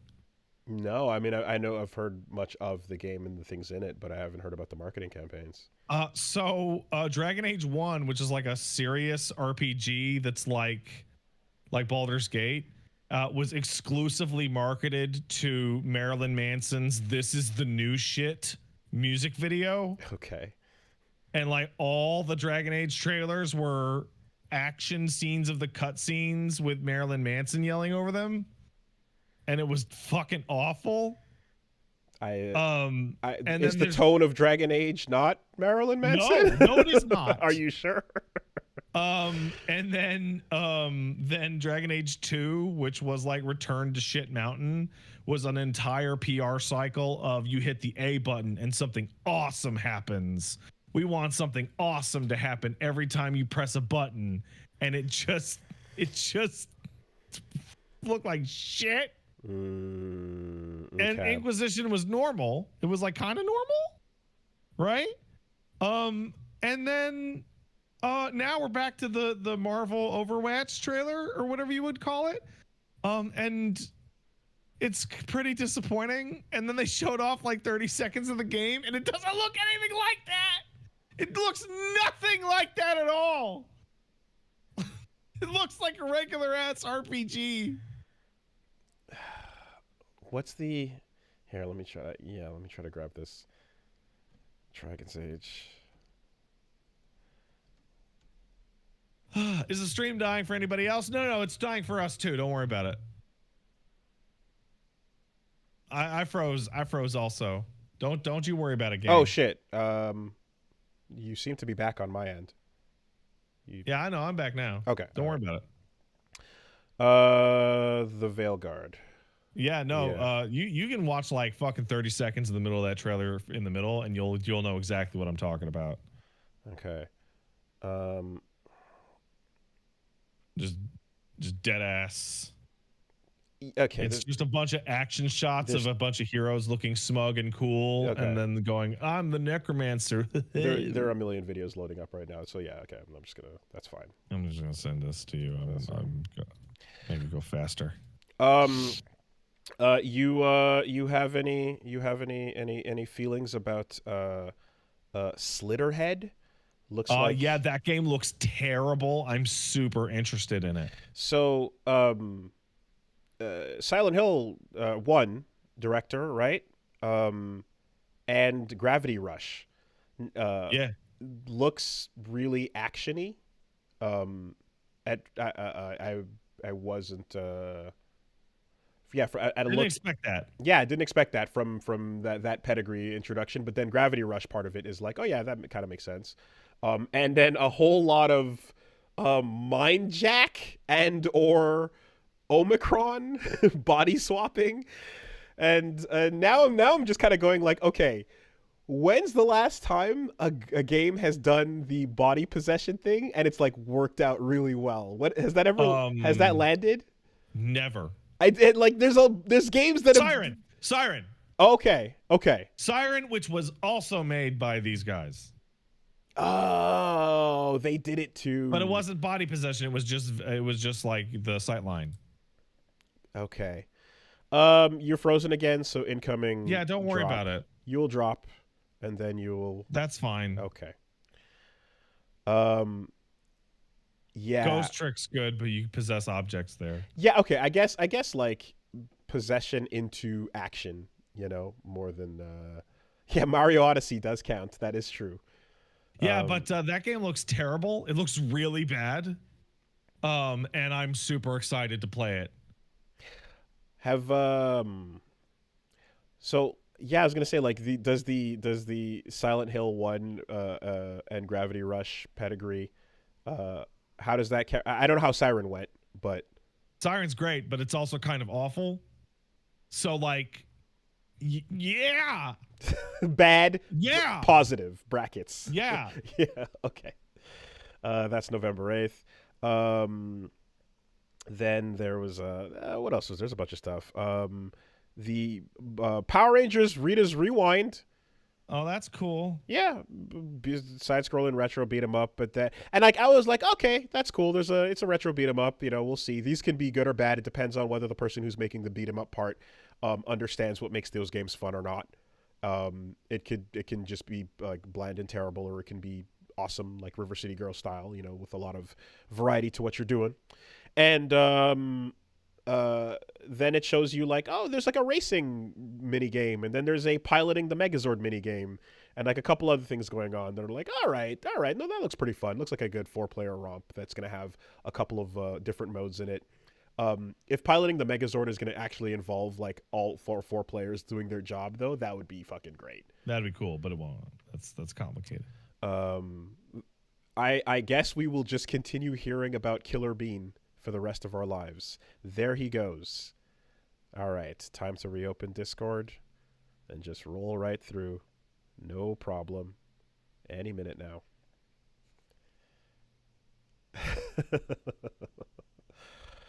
All right. We'll get to the bottom of this. There we go. Hey, welcome back. There you are. We will be hearing about Killer Bean.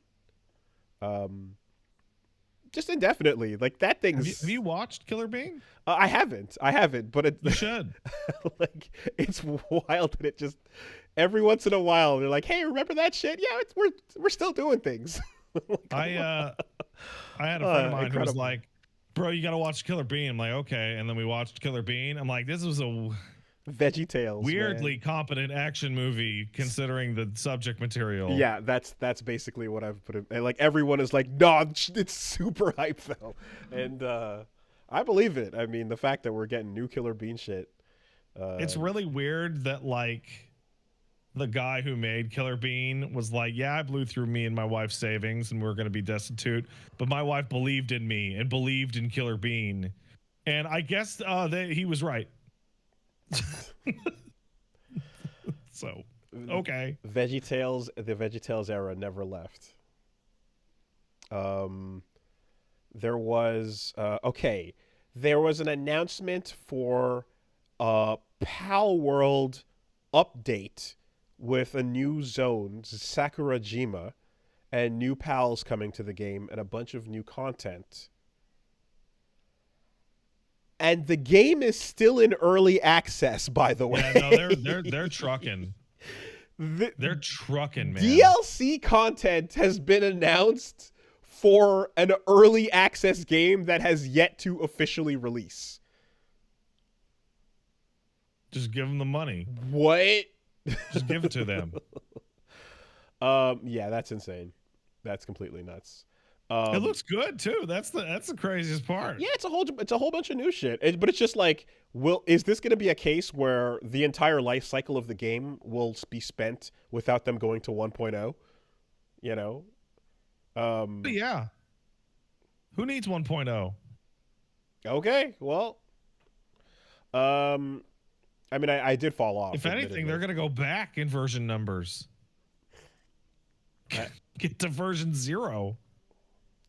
I went pretty hard a while, when it dropped, and then I did fall off, but yeah, okay, they're doing it.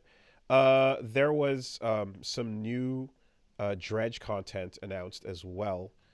Speaking of oil rigs, that's cool. I thought that game was done, but the ice stuff was awesome, and I forgot what the name of that DLC was, but the ice one. Anyway, the Iron Rig, the Pale Reach, that was it. The Pale Reach was pretty good, and then now the Iron Rig, and it seems like it's going to be not just an oil rig sort of setup, but you've also got the ability to like customize the oil rig a little bit. It seems like you have some control over how that's going to be built. So hopefully it's a little bigger than the last one, because I remember you telling me that like you beat the ice DLC in like an hour or something. It was very tiny. Tiny DLC for a tiny game. Or priced accordingly. But either way, though, more Dredge is great. That game rules. Civ 7 coming to consoles 2025. Get excited to play it 2 expansions from now. Okay.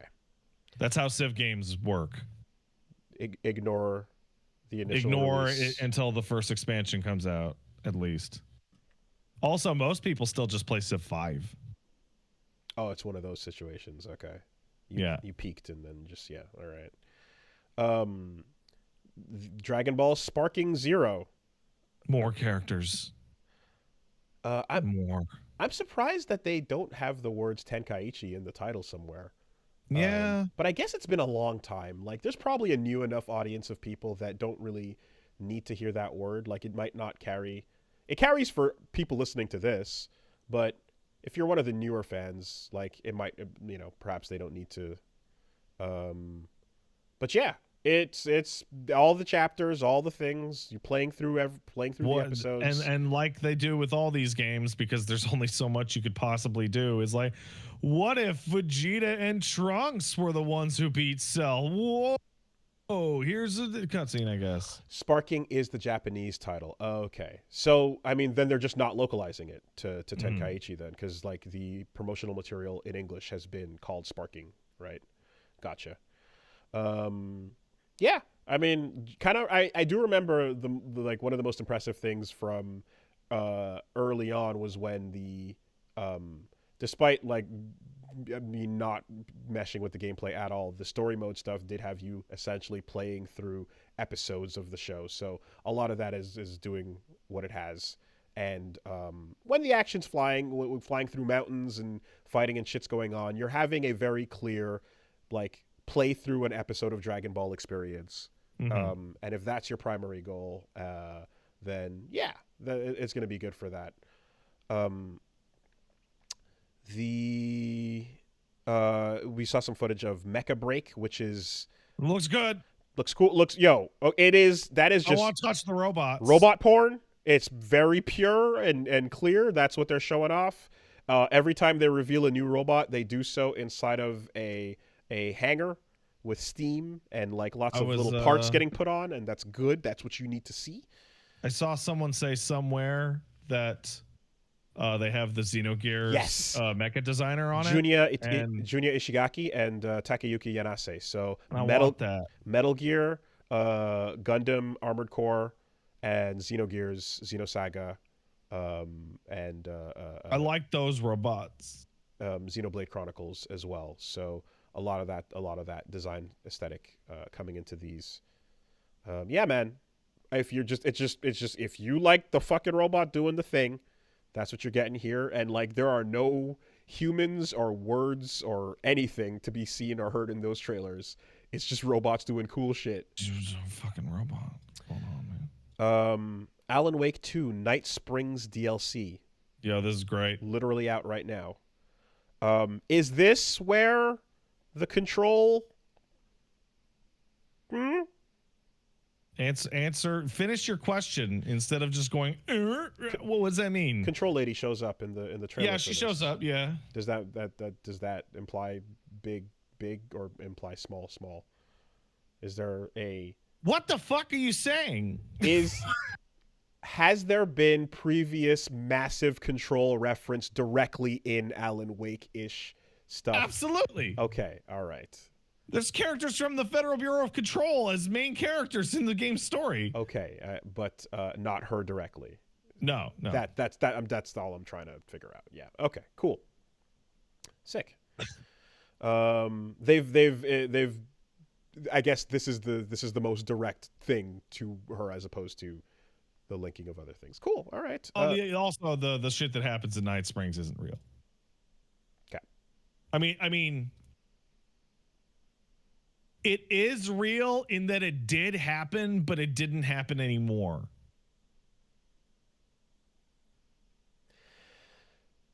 It kind of makes sense.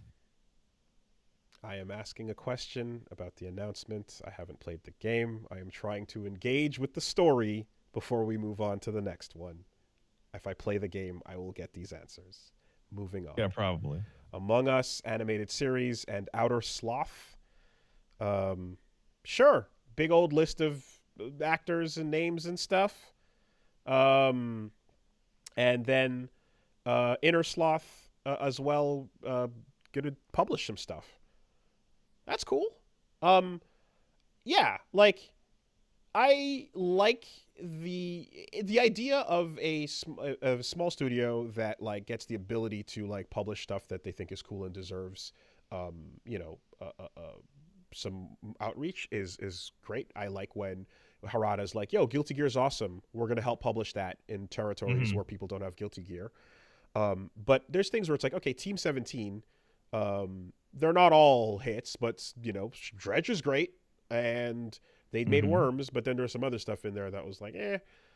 Tiny Build as well has been another one of those cases. But like, yeah, it is something that is, I ostensibly a noble goal that is like, hey, we have the size and ability to like push things that we think are cool now that our indie success is busted out, you know, so we can help other things come along. Yeah, it's nice. And they're going to be working with, I think there's a new project from the Thirsty Suitors creator. So yeah, we'll see how that comes along. Blasphemous, there you go. Right, yeah. I think, yeah, indies are tight. So when an indie breaks out and can kind of like, you know, bring the homies along for the ride, that's cool. Alongside that, did you see Wander Stop? I did. That seems like it could be an interesting thing. So the creator of Stanley Parable and The Beginner's Guide, which you know, that was a fun ride. I enjoyed that. Has a game that's like you're kind of like a little cozy game. You're working tea. You're a tea shop and you're making and mixing things and getting ingredients and all that. But the main character is an ex-fighter and seems to be having a really hard time getting it out of her system, and has some straight up big fight violence PTSD while trying to relax and sip tea. I don't know what that goes to, but based on Stanley Parable and Beginner's Guide style game direction, I like the premise. That could be real fun. Hey, was that during the Wholesome Games Direct? It was Summer Games Fest. Okay, so I feel like me and Paige had like a long discussion about the Wholesome Games Direct. They should stop doing that entirely. Because the Wholesome Games subcategory is so laser focused specific that every single game they showed looked identical to the next and last game they showed. Oh no. All of them were about wandering around, farming, gardening, and running a cafe. Kind of like the Nintendo Direct that had like 3 farming games in one. It felt like the stereotype of a Japanese high school's culture fest where they all decide between a cafe and a haunted house. Okay. But without a haunted house. Or like opening up with a visual novel Direct and all the ones you choose are set in a high school. Yeah, absolutely. Yeah, okay. It's wild. It made them all blend into each other and look completely forgettable. I see. Okay. Now, like, Yeah, cozy games are great and do fit in. And if there's a really good one that you throw on, for a little while that you can come back to, there's a place in the schedule to unwind and do something that's de-stressful. But Mhm. yeah, if it's just pick one of these all very similar things next to Well, each other, and like is it always like kind of like floating isometric camera sort of thing? no, they had different cameras, but like they all had the Okay. generalized like friendly style, which included like the same pastel color scheme, Mm, and complete lack of like conflict. And mm-hmm. like when I say conflict, I don't mean fighting a monster. I mean like run a cafe. It's not even like you pay your bills. It's like, wouldn't it be wonderful to run a cafe and just chill? But Mm-hmm. like they're all exactly like that. Mm-hmm. Mm-hmm. And it just like, I describe them as frictionless. I mean, yeah, like as people are like Stardew definitely just took over that entire genre, It and did. Also, Stardew has combat. I was informed I when didn't I know was that. making this comparison that Nope, Stardew Valley has combat. no kidding. Huh. Um, and like that title could have been, uh, well, so I mean, for me, I feel like you go, Harvest Moon is as early as I can remember that vibe coming, being exuded by a game, and and then I guess like Animal Crossing hits it, but that's much more social, Yeah. versus Um, it had this weird thing where like every single game looked like a not quite as good Stardew Valley or a not quite as good Animal Crossing. And them like having like particularly Animal Crossing's like color palette, like okay, all okay, those soft warm colors, yeah, like made it very very indistinct. okay, But one of the things that I brought up was like, okay, because it was wholesome, but it's slash in brackets, not really in cozy, hmm, right? Is that like I think of a game like Satisfactory, right? I've talked about it before, and yeah, I'm sure you've seen it. The conveyor yes, belt game. yeah, Factory is a Satisfactory game. is really wholesome and really cozy. It's not about destroying a planet. It's just about making a nice looking factory, and it's really relaxing.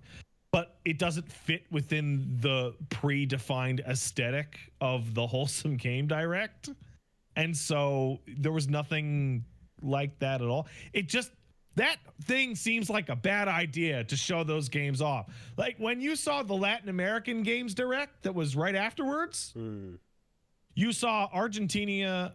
Why do I keep saying like Argentina, hmm, Brazil, and Mexico primarily showing off games. And they had regional flavors. Like all the Brazilian ones were Japanese games made by Brazilians yeah, yeah, because yeah, they're yeah. massive weebs. Yeah, that's a huge flavor in a lot of Brazilian. Yeah, I know exactly what you're There were describing. like one of the Hmm. things that really stood out. There was a game from Brazil that like was so Japanese it had Japanese voice acting only. Yeah, man. When you see like Pocket Fighter and oh no, God, what was the other one called? There was another fighting game that was, or two actually. There's three or four fighting games that look like they were made in Japan and they're just Brazilian. Yeah, Incredible stuff. but there was Um, also like what if Argentinians made Stalker, for right, example, right, right? okay. What if this, what if that? um and it's like maybe it's because we know fighting games, but if there was like a fighting game direct So and you showed off a bunch of them, they would look way more different so this is than where all the wholesome games would. and this is where I'm like, but if I had to play devil's advocate, because I'm someone we love fighting games. I'm not someone who's like going deep on the wholesome, genre, so to speak, the Stardew likes. If someone was as into them as we are into fighters, would it be a similar experience for them where they're like, oh no, these are all very different with these distinct Probably things? not, because I feel like they would just start telling you about Animal Crossing and Stardew Valley. Because if somebody is not into fighters and they watch a fighting game trailer lineup and they go, yeah, I guess, I mean, that, yeah, it looked like the same shit to me, man. because they're used to things being like first person and, you know, major camera differences and genre differences and stuff, and like this one's 3D, this one's 2D, etc. If someone is like really out on fighting games and they're like, those all kind of looked relatively the same to me. I'm being informed by chat that I'm incorrect. That okay. That there are enthusiast, wholesome gamers. Yes. So that's where I'm saying, you know, as an enthusiast of a fighting game, I'm like, I can see and distinguish all of those. Perhaps it's the same for other fans of the different genre that I'm not as into. But as someone distant from it, it all kind of blends together. Because that happens to me a lot with other genres, for sure. Yeah, it's possible. We saw a little bit of another trailer for Kunitsugami. God damn it, mouth. Kunitsugami, Path of the Goddess. July, so that's dropping. I'm so much more interested in that game before they pulled the camera back. Yeah, I know what you mean, but it might still be fun. It is tower defense, but it might be fun tower defense. I still have a soft spot for like big, full-on Okami ass yokai designs and aesthetics. I love yokai on ukiyo-e woodblock and ink painting stuff, man. You know my problem is, gonna get man, my attention every time. My problem with tower defense is that whenever I see like a well put together tower defense game, all I can think of is how those dog shit Facebook ad fake tower defense games where they're shooting like 4 billion zombies. The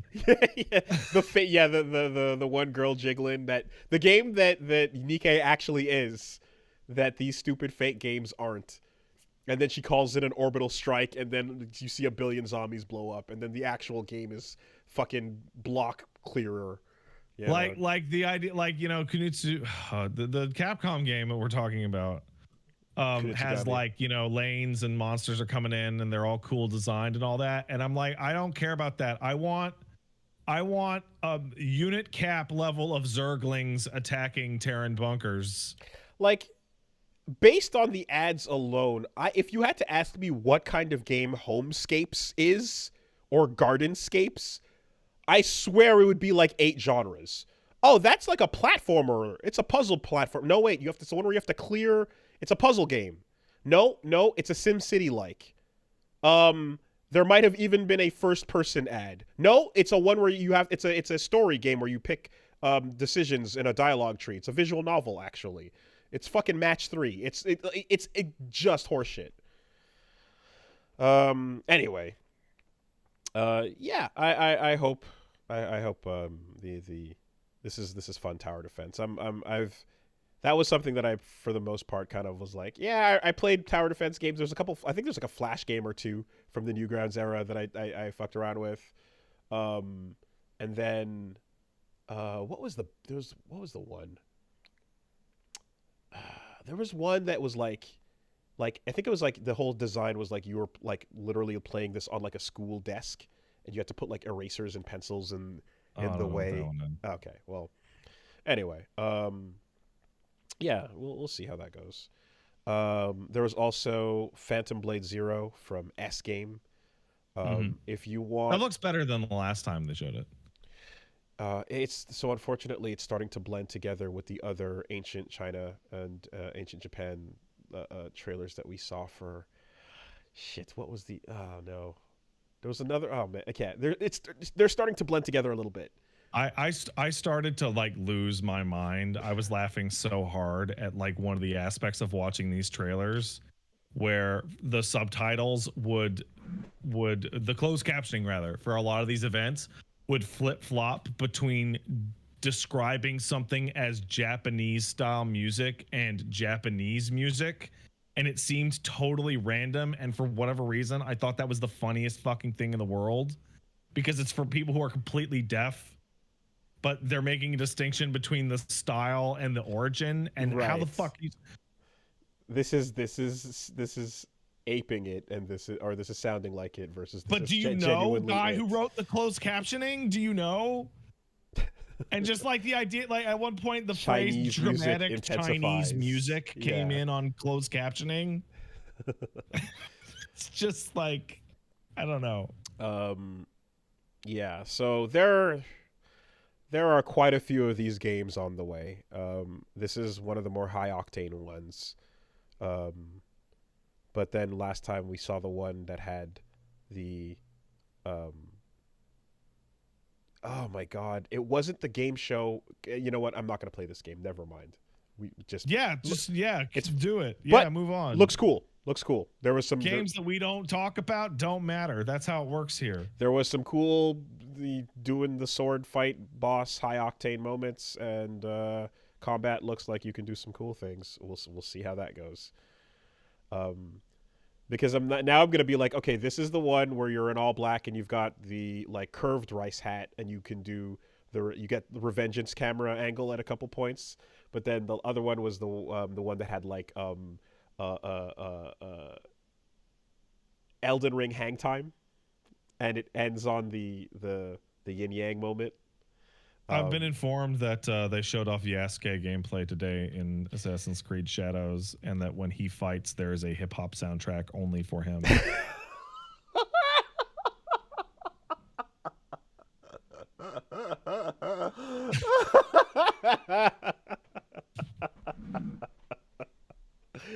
Oh yeah, baby. I mean, what else would there be? God. I'll always remember when I was watching Arcane and I didn't know who Echo was, but I just saw like him show up in the mask, and like he walks in and he's got a swagger, and like some trap music starts playing, and it's just like, oh, he is coded before that mask comes off. Oh, you mean he's coded in the exaggerated swagger of a black teen? Absolutely. God damn. Yeah. That is no. There's some full on Spider-Man needs to start saying the N-word just so people know. Oh, no. Miles can't do that. He needs to start People doing. Don't know for sure. But you gotta start putting it out there. No, you can't do that. You gotta get people prepared. You gotta start setting it up. If he keeps the mask on, he can't do it. You don't know. You don't know for sure. Oh man, God, there was an issue of. What's to stop Peter from doing it? So there was an issue. I'm Spider-Man. There was an issue where Peter was on the stand in a courtroom, and he goes, "You know what? I know why J. Jonah hates me. He hates me because I'm black." And it cuts to J. Jonah like, "What? No! What? Huh?" And he's like, I'm kidding. J. Jonah's like, what the fuck? That's great. It was so good. It was such a good bit. All right. We got to see Skate, which had the little skit with Tim. And Skate's coming back, but it's in pre-alpha. So don't think about it until the console playtest comes out. Hold on, can I make a noise that's more audible? Pre-alpha? Mm-hmm. I believe when they said that, I said, I have some pre for you, bitch, or something like that.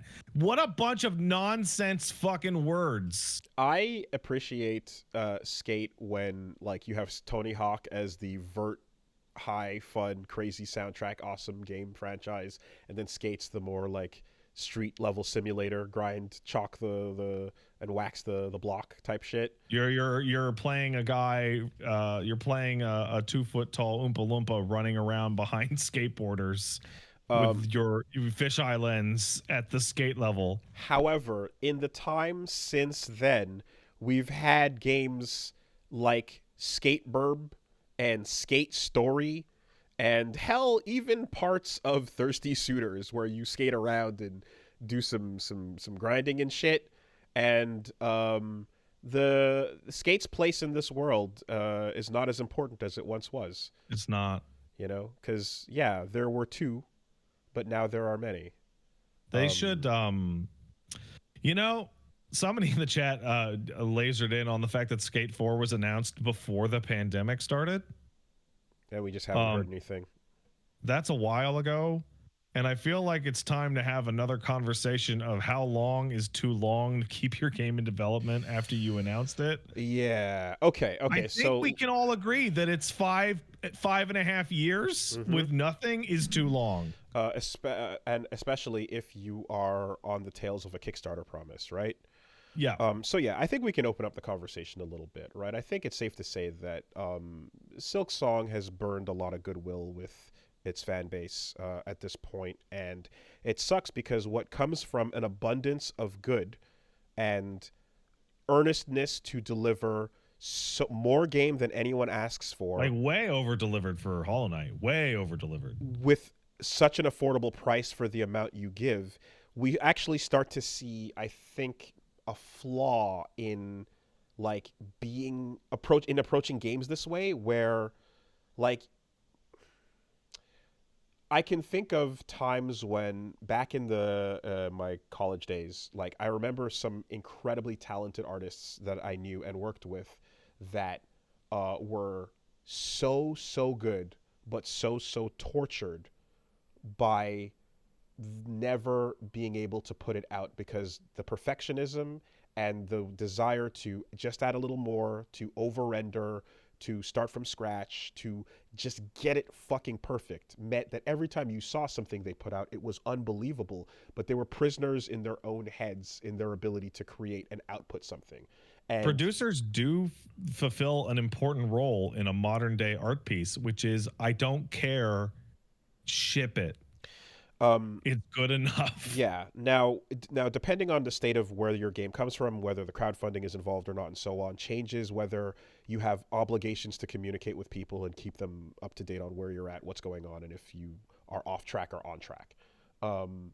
But I just think that like Team Cherry is like those good traits that made all those amazing things about Hollow Knight are the same kinds of traits that are probably keeping this in such a rough, weird, we don't know what's going on and it's taking forever, and now the hype has faded into people just typing delete the sub on the subreddit. And I mean, your ongoing bit notwithstanding, right? Where it's like, will it be at the Wholesome Games? Where will Silksong come out? It's not a bit. I'm like, kill it. Will the game ever deliver on the promise now? Like, is this just ghost song in our brains? So I went down the rabbit hole last night, and because I knew we were going to talk about Silksong today and how long it's been and how silly it's been, and I wanted to reintroduce myself to the details to determine whether or not being mad or disappointed or however I feel about it is warranted, is silly or ridiculous or justified. Okay. So step one is the 2014 Kickstarter for Hollow Knight, in which the last backer reward that people submitted for was a second playable character. Then the game came out in 2017, and that game was enormous, and then had huge DLC support that was all free, and it's probably my favorite Metroidvania, one of the best games I've ever played in my entire life, yada, yada, yada. Important to note, I'd say, DLC that's stretch goals that were kickstarted for, but free for everyone who just bought the game. Absolutely. As is. So for some people, there's an obligation, and for others, it's free content. But we're not even there yet in this breakdown, right? So then comes 2017 is when the game releases, and then there's a bunch of updates. So around 2018, it's like, and all the other updates are done, maybe 2019. It's like, okay, so where's the Hornet campaign though? Because that's like the part that like people really are excited for. Where's the Hornet campaign? And they kept saying it's coming. They do Kickstarter backer updates, like, we're really working on it, we want to make it something special. And then in 2019 they announced Silksong is going to be its own game, and that everybody who backed it and would be getting the DLC for free regardless, they're going to get Silksong for free through the Kickstarter, and that makes sense, right? But it's going to be a full game for everybody else, right? So One of the first arguments you could make is like, well, I bought Hollow Knight on the assumption that there would be a free DLC campaign with the second character. I don't think that's fair because they massively over-delivered with the Grim Troop and the Gods and Bugs and all those other DLC expansions. I think that's a ridiculous complaint that I don't think anyone should take seriously. But now we're in 2019, right? And Silksong is announced and has no release date. And the first problem that happens is that at 2019, Nintendo shows off like a 25-minute demo for the game. I didn't know this. I found this yesterday, that there's a Nintendo Treehouse 20-minute long demo of Silksong.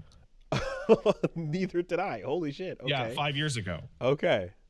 With like it's two relatively small areas that they go through, but it is like it's working, it's running, like it's alpha, right? But it's there.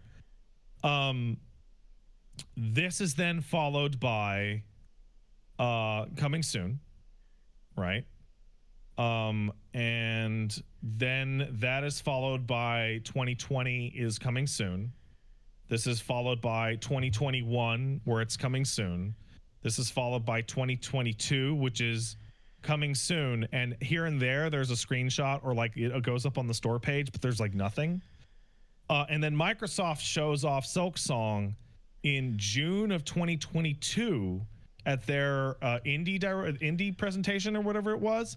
And they say that everything you see in this presentation is going to be coming within 1 year of this broadcast. Right? At which point someone asks the Xbox Twitter account, does this mean Silksong is coming out before June 2023? To which Xbox responds, that is exactly what we are saying. And that's not Team Cherry, that's Microsoft. No, that's Xbox. Then in, I think it was May of 2023, or maybe it was June even, Team Cherry makes one of the only update posts they've ever made going, it's not going to make it this year, guys. Sorry, but we're working really hard on it. And that's it. That's the whole story of Silksong. So literally nothing other than before that 2023 Team Cherry post. What was the last post from them? Was it from the Kickstarter? Oh God, it was on the Kickstarter. It was on the Kickstarter. It was like 2021. Yeah. And it was like, we're working really hard and we want to do something special. Yeah. And that was like a non-answer. So it's so like I said, it is a weird situation that you have here where you have a mixture of obligation in the form of these stretch goals and free content for people. Yeah. Hold up 1 second. Mm-hmm. There is a detail. Okay. The reason they said we haven't been doing many updates is that they said, well, we've been working so hard on the game that we just have trouble finding time to make updates for you guys. Okay. Okay. That is ridiculous. Okay.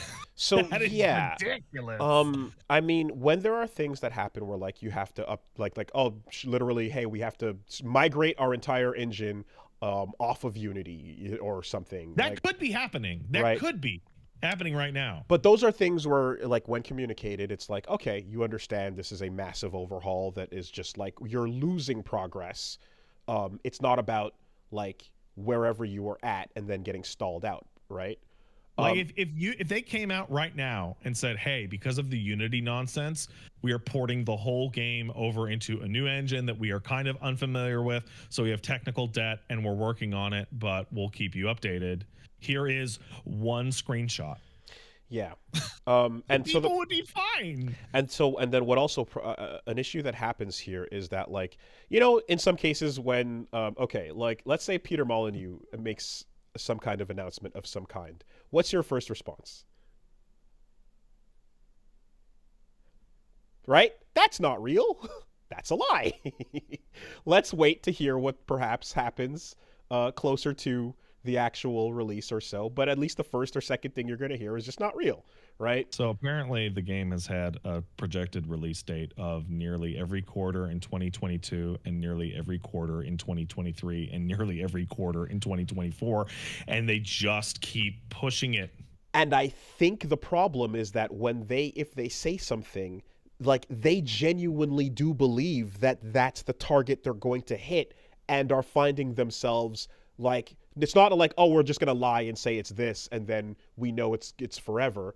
I think they genuinely think they're gonna hit those targets because the earnestness that they've generally, again, had throughout the campaign, throughout the original game and everything, carries over here, and you're looking at traits of just never, like, holding on to something, not quite hitting the perfection that you're looking for, perhaps over refinement, perhaps like whatever the thing is, the attention to detail that made everything so great about that first game is now the problem with putting out a second one.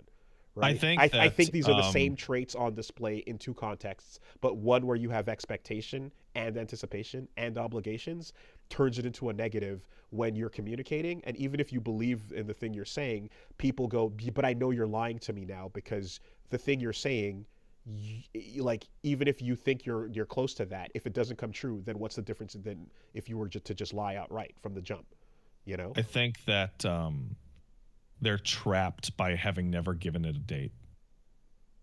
I think that if they had a date that Team Cherry had to go out and announce was actually not going to get hit, that would probably be very different internally, other than, well, you know, when it's done means when it's done. And we never, no, there's no date. So you know what? Redo that whole area. It's not good enough. So we'll just redo the whole area. So this is where someone on the team, often there will be someone who will wrangle and gonna go like, hey, we have got to hit things at a point, right? The person who does this is awful in the context of like, hey, KOTOR 2, we got to ship. I don't give a fuck where this game is at. We're shipping. And 14 months later, you get what you get. But in cases like this, that type of person is also necessary when a project is completely gone off the rails and is in development hell. When you look at like a game like I guess like Cuphead, for example, there is an understanding almost in the insane like level of, well, this is how it's made, this is how it's drawn by hand, this is a team of two brothers and maybe one other person. You can there's an inherent agreement that you're like, yeah, we're just never going to see this, and when we hear about something, it'll be nice. That's great.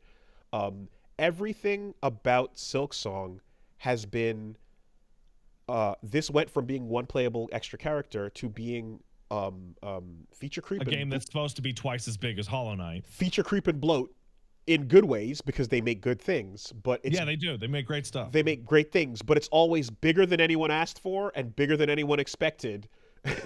and you know, that bigger than anyone asked for and bigger than expectations, like, it doesn't actually, I guess, mean anything after a certain amount of time when Goodwill gets burnt away. And now we are realizing, I guess, the Goodwill time range is, what's that, 5 years? Oh yeah. Well, it depends when you start counting, right? Do you count from the Kickstarter? Do you count from the delivery of Hollow Knight DLC 2? Do you count from the end of Hollow Knight's DLC, or do you count from Silksong's announcement? I guess from the end of DLC 2 is the fairest, you know, calendar you could give them. That you can go on all those. I think from the end of Hollow Knight's active development is the fairest. Under which case it fails my high school timing test. I've been starting to think about this more and more, and I know I've mentioned it here. Can you graduate? If you announce a game and you can do the entirety of high school before that game comes out, development on it is fucked up. You shouldn't be able to get your fucking GED. I'll take that metric. Normal. I'll take that metric. That's fair. Because that's fucked up. Yeah. Right? Mm-hmm. But I think emotionally, there is a timeline that makes the most sense, and that is from June of 2023 until now. It has been 1 year since the deadline of the only release date the game has ever had, with no replacement release date. This 1 year since then is the part where people are actually getting really mad, because the game had a implied release, only for them to let that clock run out before saying, oh, no, we're not going to hit it, and then not provide anything else.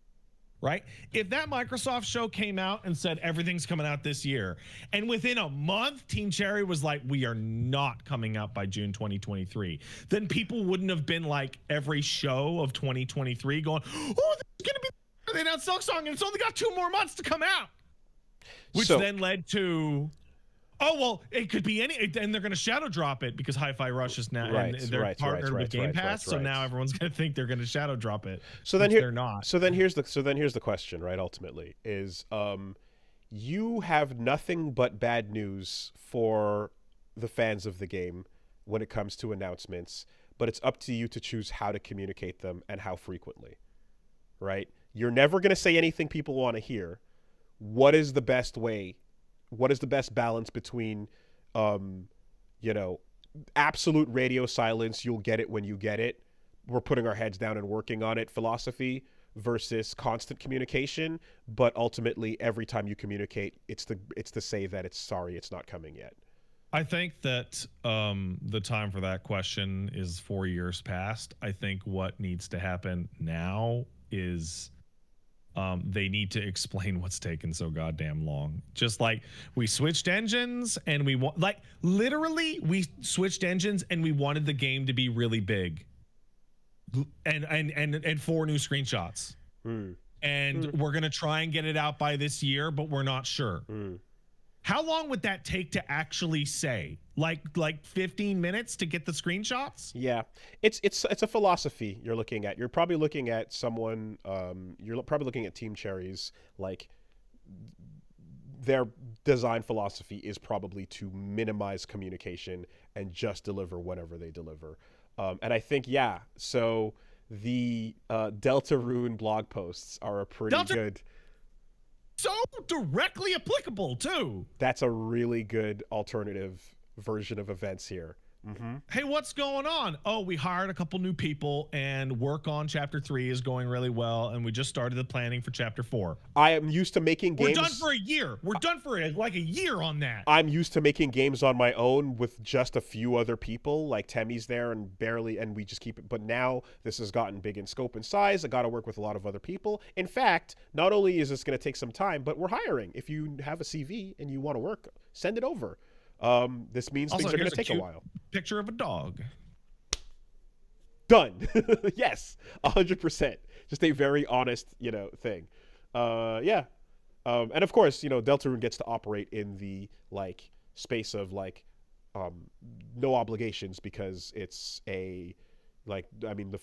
it's like a multi-chapter game, and you got part of it, but there's no Kickstarter goals to hit or any one that's being held up in terms of. I should also mention that for this or so. Let me check on this. Oh wow, these are perfect. So Undertale came out farther ago than Hollow Knight did. Okay. Came out in 2015, whereas Hollow Knight came out in 2017, right? And chapter 1 of Deltarune came out in 2018, and then chapter 2 came out. Wow, chapter 2 came out 3 years later. It doesn't really.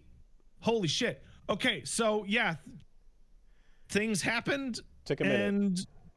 And then they happened again. It's been 3 years since that. Is everybody screaming at Toby Fox? Where's chapter 3? No. Well, for one, you're just jorking it to skeletons. Well, because you got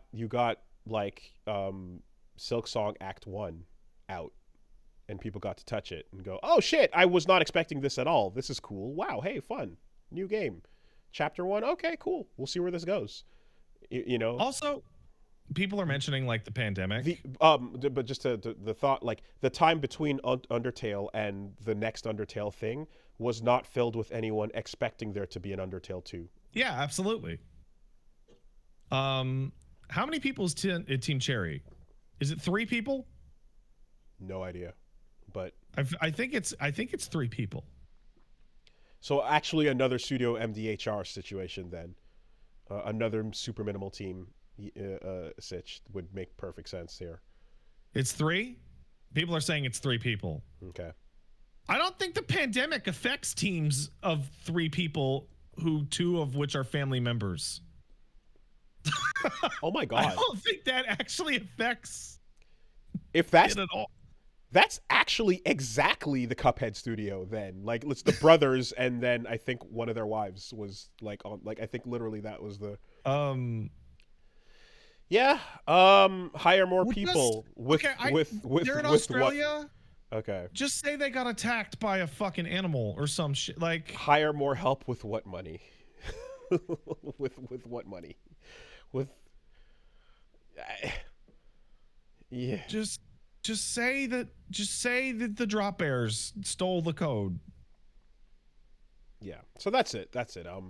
It's a weird thing every time you kind of start to feel Goodwill turn on something, and it turns faster when expectations are from the moment the last one dropped.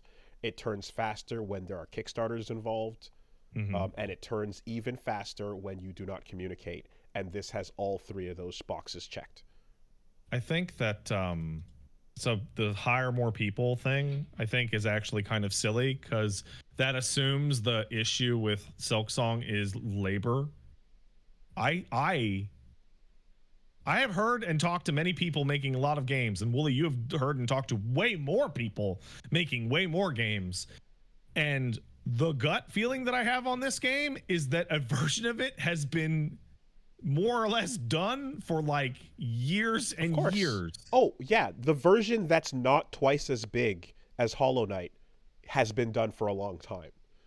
The version that is double the size of Hollow Knight and continues to be granularly perfected as we go on and as time passes and as suns and moons swirl around the earth, as Harry Potter franchises begin and end, as Lord of the Rings trilogies begin and end, as wars are started and end, etc., as we go through the Duke Nukem Forever time cycle, the Bayonetta 3, etc. Like, yeah, there was the version that could have been delivered on, but that was not enough. And so far, the goal has been to over-deliver. Well, I feel like feature creep and perfection is what you can point this at. 1,000,000%.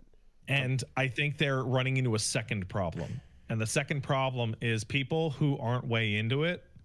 I've forgotten that Silksong exists, and when Silksong gets reannounced or whatever, people will buy it and they'll be like, yay. People who are way into it. No, finish your point.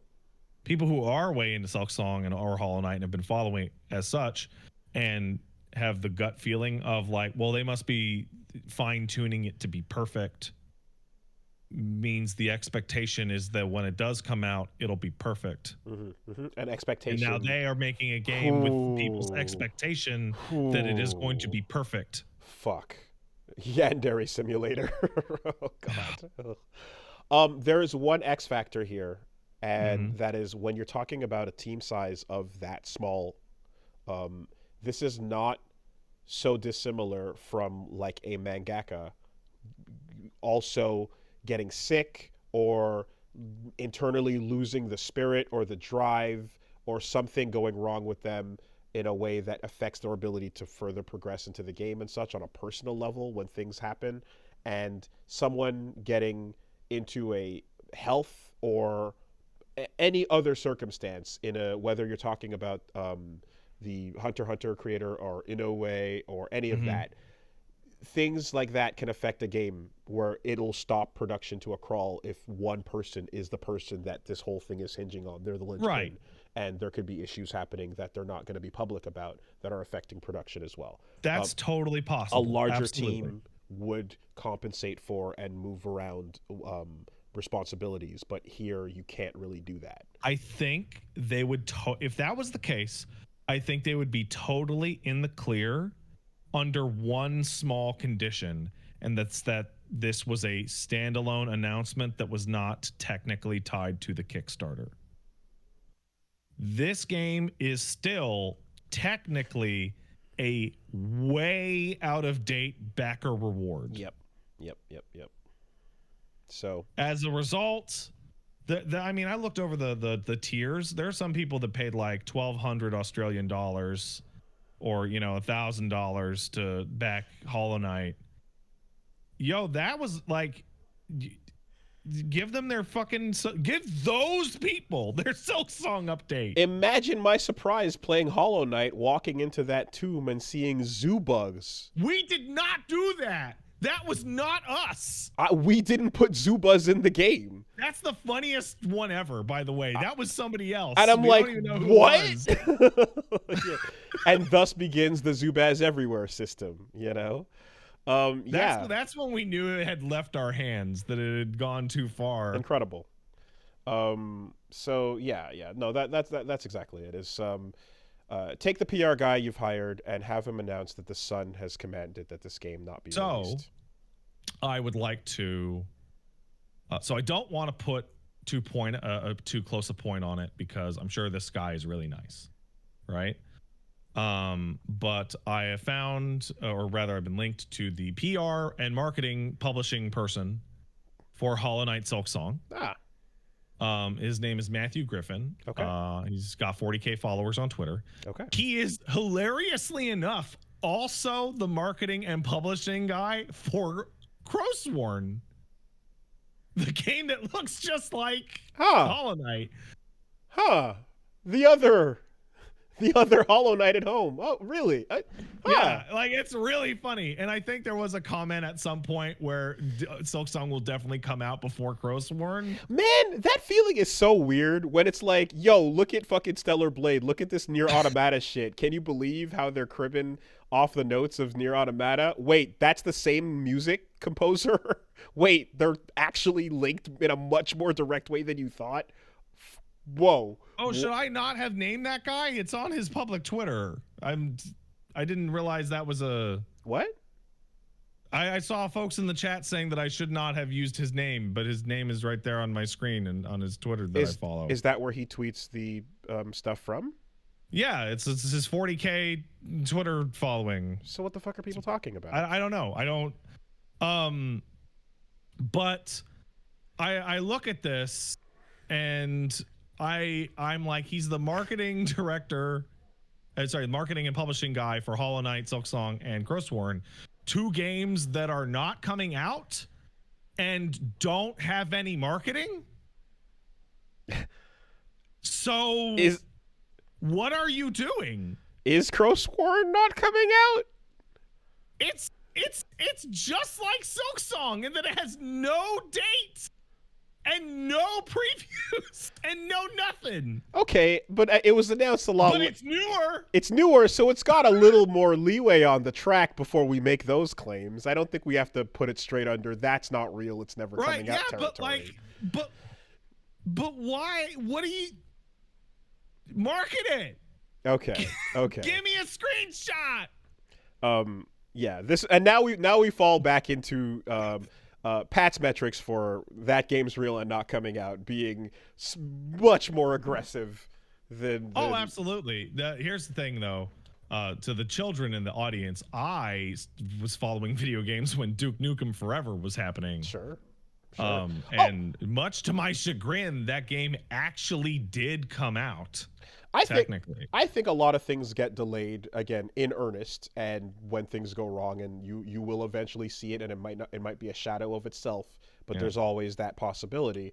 There are things when you look at it the moment it puts a trailer out, like Shenmue Online, where you're like immediately. Oh man, that was like that's the number one in my brain. That's the fastest your brain has ever said. We both had the same reaction when we saw that, right? Where it's like, this is the most fake game I've ever seen in my life. I can't believe how not real this trailer is. That was so fucking funny. Right? So yeah, no. Beyond Good and Evil 2 presentations. God. There are times when you could just nip that in the bud. And being informed that Crowsworn has a dev that puts up clips of the game every week or 2 weeks. Okay, there you go. So, it is definitely not Marketing Man's fault that game is not being shown up. Beyond Good and Evil 2 is weird though, because now you're taking all of this discussion, but you're applying it to a giant studio that has put it back in the oven and pulled it out 15 times, trying to figure out what they want it to be. You talking about Beyond Good and Evil 2? Yeah, like, and the genre, and then the eras of Ubi's microtransactions, gas games, whatever versions going through. It must have had a million like iterations of that nonsense over time, to the point where you saw some gameplay footage that it was because they had already done the, hey, look, it's you got Jade and Paige, and they're at the car, and they're like, oh, they're doing the little it's about time CG rendered thing, and then they're like, no, people need to see gameplay. So then they did the monkey surfing cutscene, which was also not gameplay, and it was not gameplay. And then I want to say, like, wasn't there eventually like they like I think there was something of in game that that had popped up at some point, and it was like, okay, we're out of fake things to show you. so now just silence. I'm not comparing Beyond Good and Evil to like Ubisoft's like long history and all that stuff. I compare Beyond Good and Evil to Skull and Bones, a game that they literally never intended on finishing and were using tax breaks to scam Singapore out of money so that they could have a vacation spot for their Frenchmans. And promotion scams. I think Elden Ring compared to Silksong is probably the best example, because Elden Ring didn't show off nothing for years and years and years. And we had a conversation about Elden Ring about how that game feels like it's caught in development hell and stuff like that. But remember that, remember when Beast Souls was a silent thing that nobody knew what was going to happen? When is it coming? What is it? Is it real? There was a leaked video of like a dude in a Yharnam looking, what was that? Beast Souls.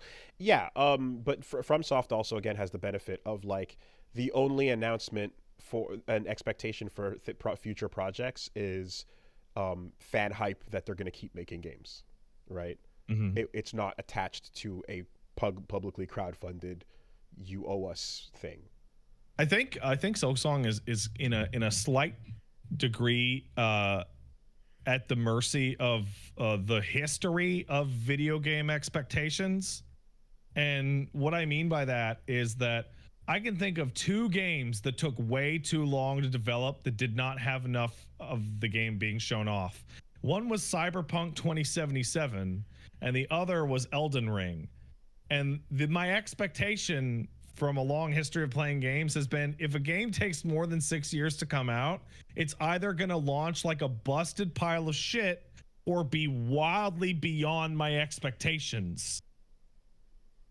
So if I was working on Silksong, I would feel that I'm stuck in a place where I now have to exceed the expectations, which maybe I can't do. Maybe the game's not big enough. What if we added more? But everything about Hollow Knight has been about exceeding expectations, right? Yeah. So, this almost feels as if, like, what if Sakurai game philosophy was him working on a project on his own, right? As opposed to having all of HAL there with him. Because Sakurai, really just screams the kind of dude that is like, I'm going to put it all in the game. I'm going to never stop putting it. I'm going to put more. Dude, you should put the game out. No, I can do more, though. Well, we can do more. Yeah. How much can we fit on this cartridge? Invent new tech. Make it heavier. Oh, here's the thing with Sakurai, though, right? Because Sakurai doesn't trade release date time for content. He just damages his body. No, yeah, he sacrifices time on his clock. He takes blood and puts it in. Yeah, exactly. He slices and drips it into the code 100%. It's coming from somewhere, but he's damaging himself in the process. Make no mistake. Anyway, so yeah, Don't do that, by the way. It's not worth it. Nope. But if you decide not to do tell everybody, perhaps. Yeah, let them know. Hey guys, I could bet you they could say, we will give you guys one screenshot every 3 months until the game is out, and that would make people be quiet a little bit. Hey guys, I've blood sacrificed. I've lost at least 7 years of life in the trade. It's kind of like a Death Note rule a little bit here. But hey, everyone is here.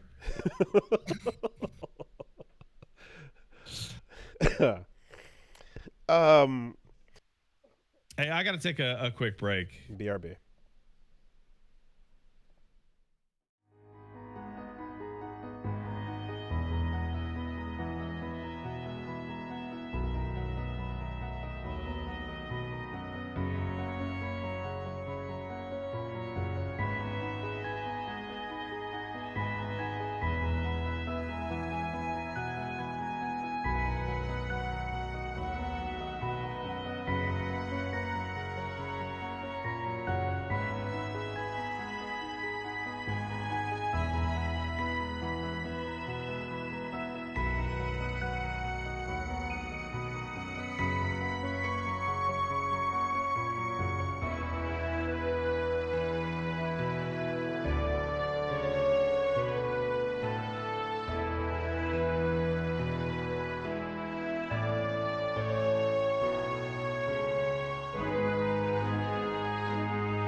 Let's take a quick word from our sponsors.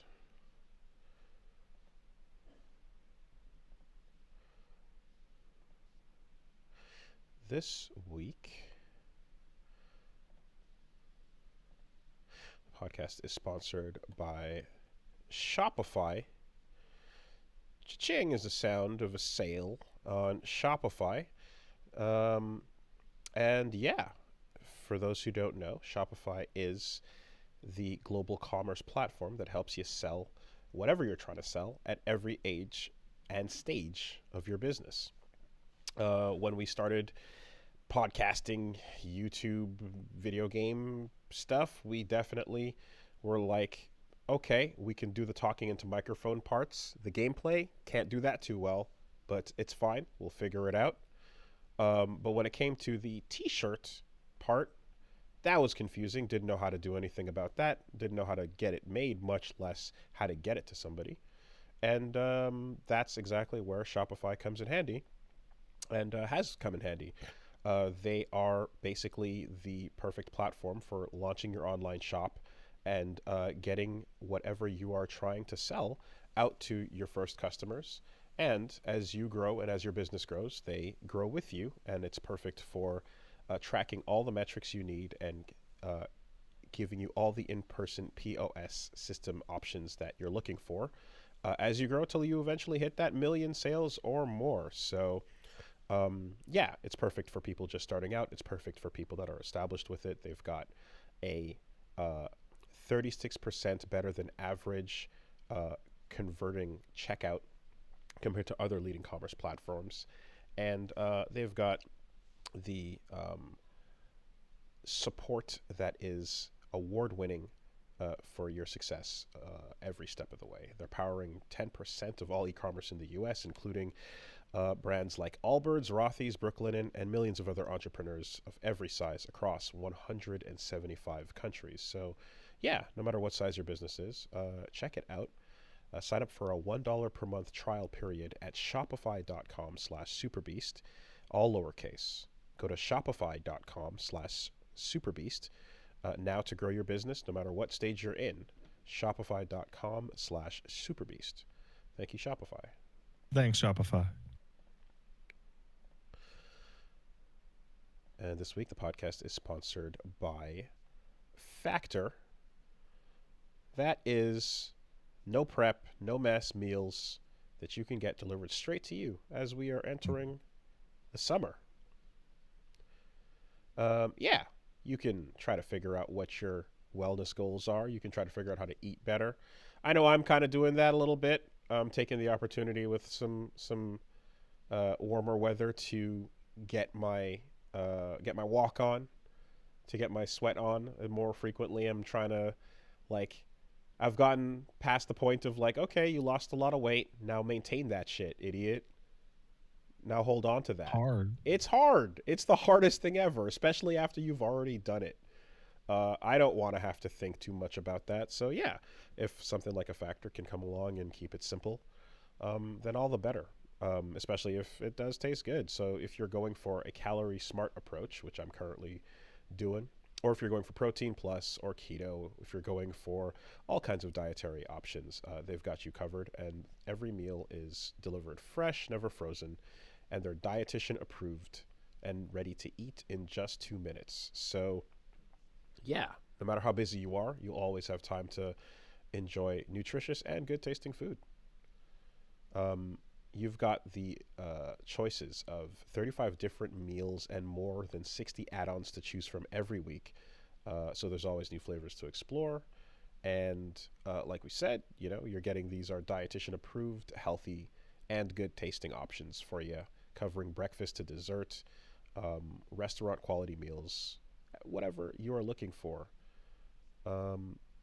Yeah, simplify your life. Head on down to factormeals.com/castle50 and use code CASTLE50 to get 50% off your first box plus 20% off your next month. So that's code CASTLE50 at factormeals.com/castle50. And you're going to get 50% off your first box and 20% off your next month while your subscription is active. Thank you, Factor. Thanks, Factor. Uh, so just before we jump back into some of these announcements, I actually wanted to mention something up top in the weeks and I completely forgot. Let's hit it. I am going to be on the other side of the world for a moment in the near future. And yeah, me and Punch Mom are gonna go visit Greece. Oh, nice. So that's gonna be That's the flag that's on your shirt. video and arcade top 10. Oh, you have a shirt that says Greece. Oh, and it's got that flag yeah. on it. God, I haven't worn that in a million years. Yes. Yes, Greece with its Union Jack. That's correct. It's my favorite shirt you've ever worn. Yeah. People would look at it and go, I'm like, questions? Kalispera. Tiganis. Ah. Elare. So, yeah, I gotta go taste some hero from the motherland. I gotta get some souvlaki and spanakopita and galactoburiko and all that. We're gonna get in there, and I gotta get my favorite food as close to the source as possible. If I can find the one old lady that can do it, the purest, that's the goal. So gonna check it out a little bit. I'm gonna obviously go see some of that old shit, all that cool shit. Gonna shit in there. Yeah. But at least one of those days, I'm gonna try to see if it's possible to meet if anyone's from Greece. I don't know how many. We can check the numbers to see what the listenership I'm sure is there's like. at least 0.5% of people who hear this are from Greece. When I went to Amsterdam, there were a couple folks there that came and hung out at an arcade, and it was pretty cool to shoot the shit with some people from Amsterdam and stuff. So if there are happen to be folks from Greece, I will be there. And yeah, I'll see if I can figure out a situation or a place. If people have suggestions that are from there that know somewhere in Athens to have a little meetup where people can chill, maybe play some games or not, just chill, have a drink and talk or so. Then yeah, let me know. Hit me up on Twitter. I'm coming to your neighborhood. I was ambitious, and in New Zealand, I was able to make it to the FGC on both the South and North Islands. I don't know that I'm going to have the ability to hit up the Greek fighting game community, but at the very least, it would be nice to just like meet some people, get some recommendations on the real shit to do and the fun stuff, you know, and get the list of things like, hey, whatever you do, don't go to Mykonos, don't go to Santorini, etc., you know. So. Don't do it. More on that. So hit me up, and I'll put out some details on where and when, I guess. But I'm currently trying to figure out a venue for that. So if you are from Athens and you've got ideas, talk to me. All right. Yeah. Okay. So back to the announcements. We hit all the big ones. There was also just a couple of statements that came out. Phil Spencer said, hey, I think we should have a handheld Xbox too. And he said that in an interview with IGN, and it's like, yeah, there's a Steam Deck. You're done. Goodbye. The time was before the Steam Deck. Like 8 years ago. Peace out. God bless. It was real. And then they announced a couple of different Xbox SKUs and so on and so forth. But they showed a trailer off for Gears of War E-Day.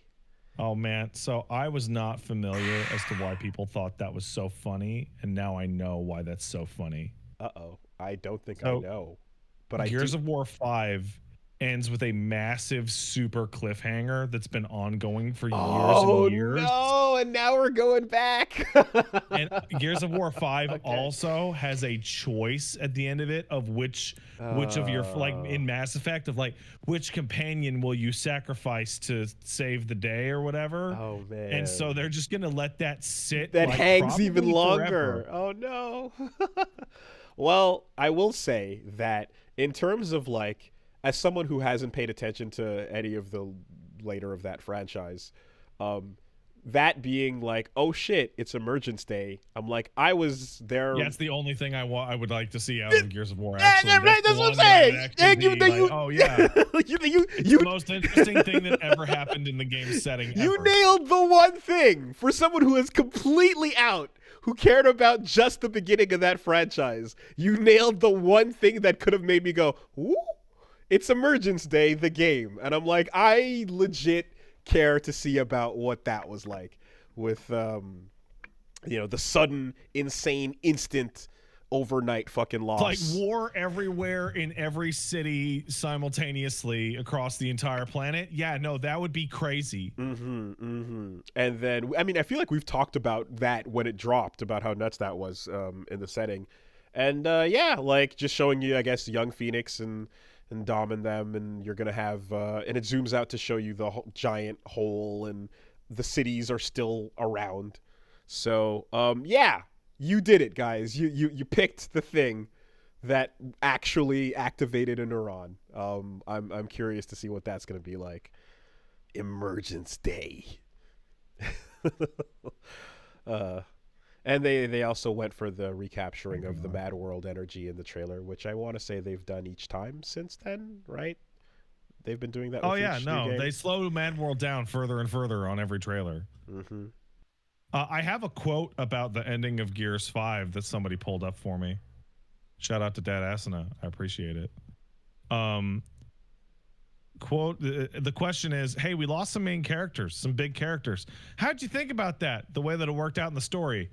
Dev responds, our big thing for this game was challenging expectations through player choice. We've never had this kind of choice before in a Gears game where you can affect who lives and who dies. We wanted to put it in a place where it made sense. If you do it too early, we'd have to almost make two different games. We wanted to make sure it was at a place where we could support the decision content-wise, but also we wanted to make sure that you spent enough time with both of them.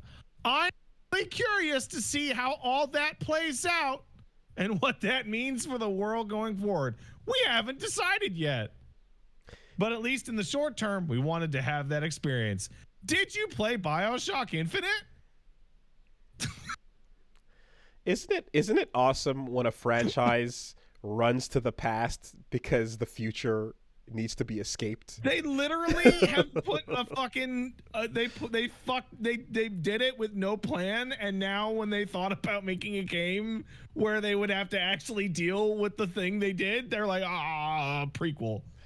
No confusion. Devil May Cry absolutely counts as a franchise that ran to the past because god fucking damn it, we don't want to figure this shit out yet. We'll get to it. And then when it was done with the past, it would jump forward and said, yeah, don't worry about it. Yeah, okay, over here. Hey. Woo! Yeah, you looking? Yeah, over here. Hey, check it out, Nero. And yeah, Star Ocean just keeps going further and further back in time also. Oh, man. God. Every time a game makes a definitive moment and you can't jump past it. You know, Third Strike was a little bit like that in that it was such a bold choice for the franchise, and it had so many new faces and such a different direction that you're like, oh, so then are all the old fighting characters gone? And it's like, no, they're just hanging out over there. Here you go. Hey, Street Fighter 4 is before this, but then afterwards they're still around. It's fine. I have a bold thing to say about video games. I think this might be a hot take. I think if you have a video game that you have any plans of ever following up in any way at all whatsoever, having a big dramatic decision where you pick whether or not a main character lives or dies is a massive fucking mistake, and that you should not do that. I think the fucking hoops they had to jump through in the Mass Effect games, depending on who was alive, were terrible. Do you think that it's bad that no matter what happens you got to stare at Liara in that big old romantic way at the end, and that she's got to pick up your stuff in the cutscene, even though she might have very little to do with who you give a fuck about or actively dislike you?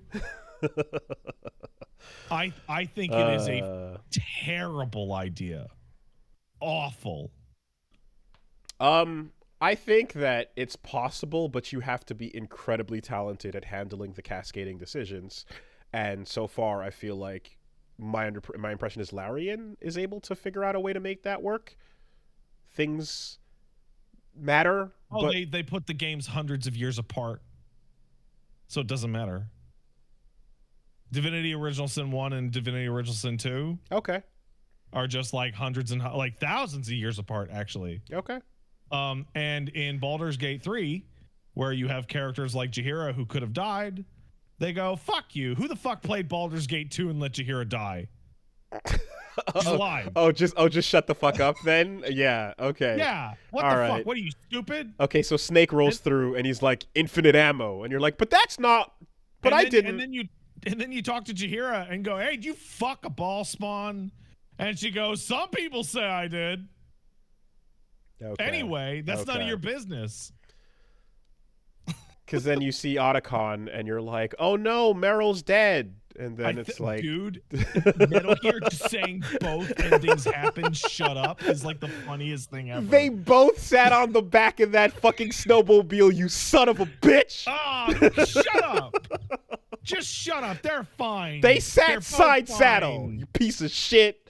Meryl's big ass and Otacon butt to butt.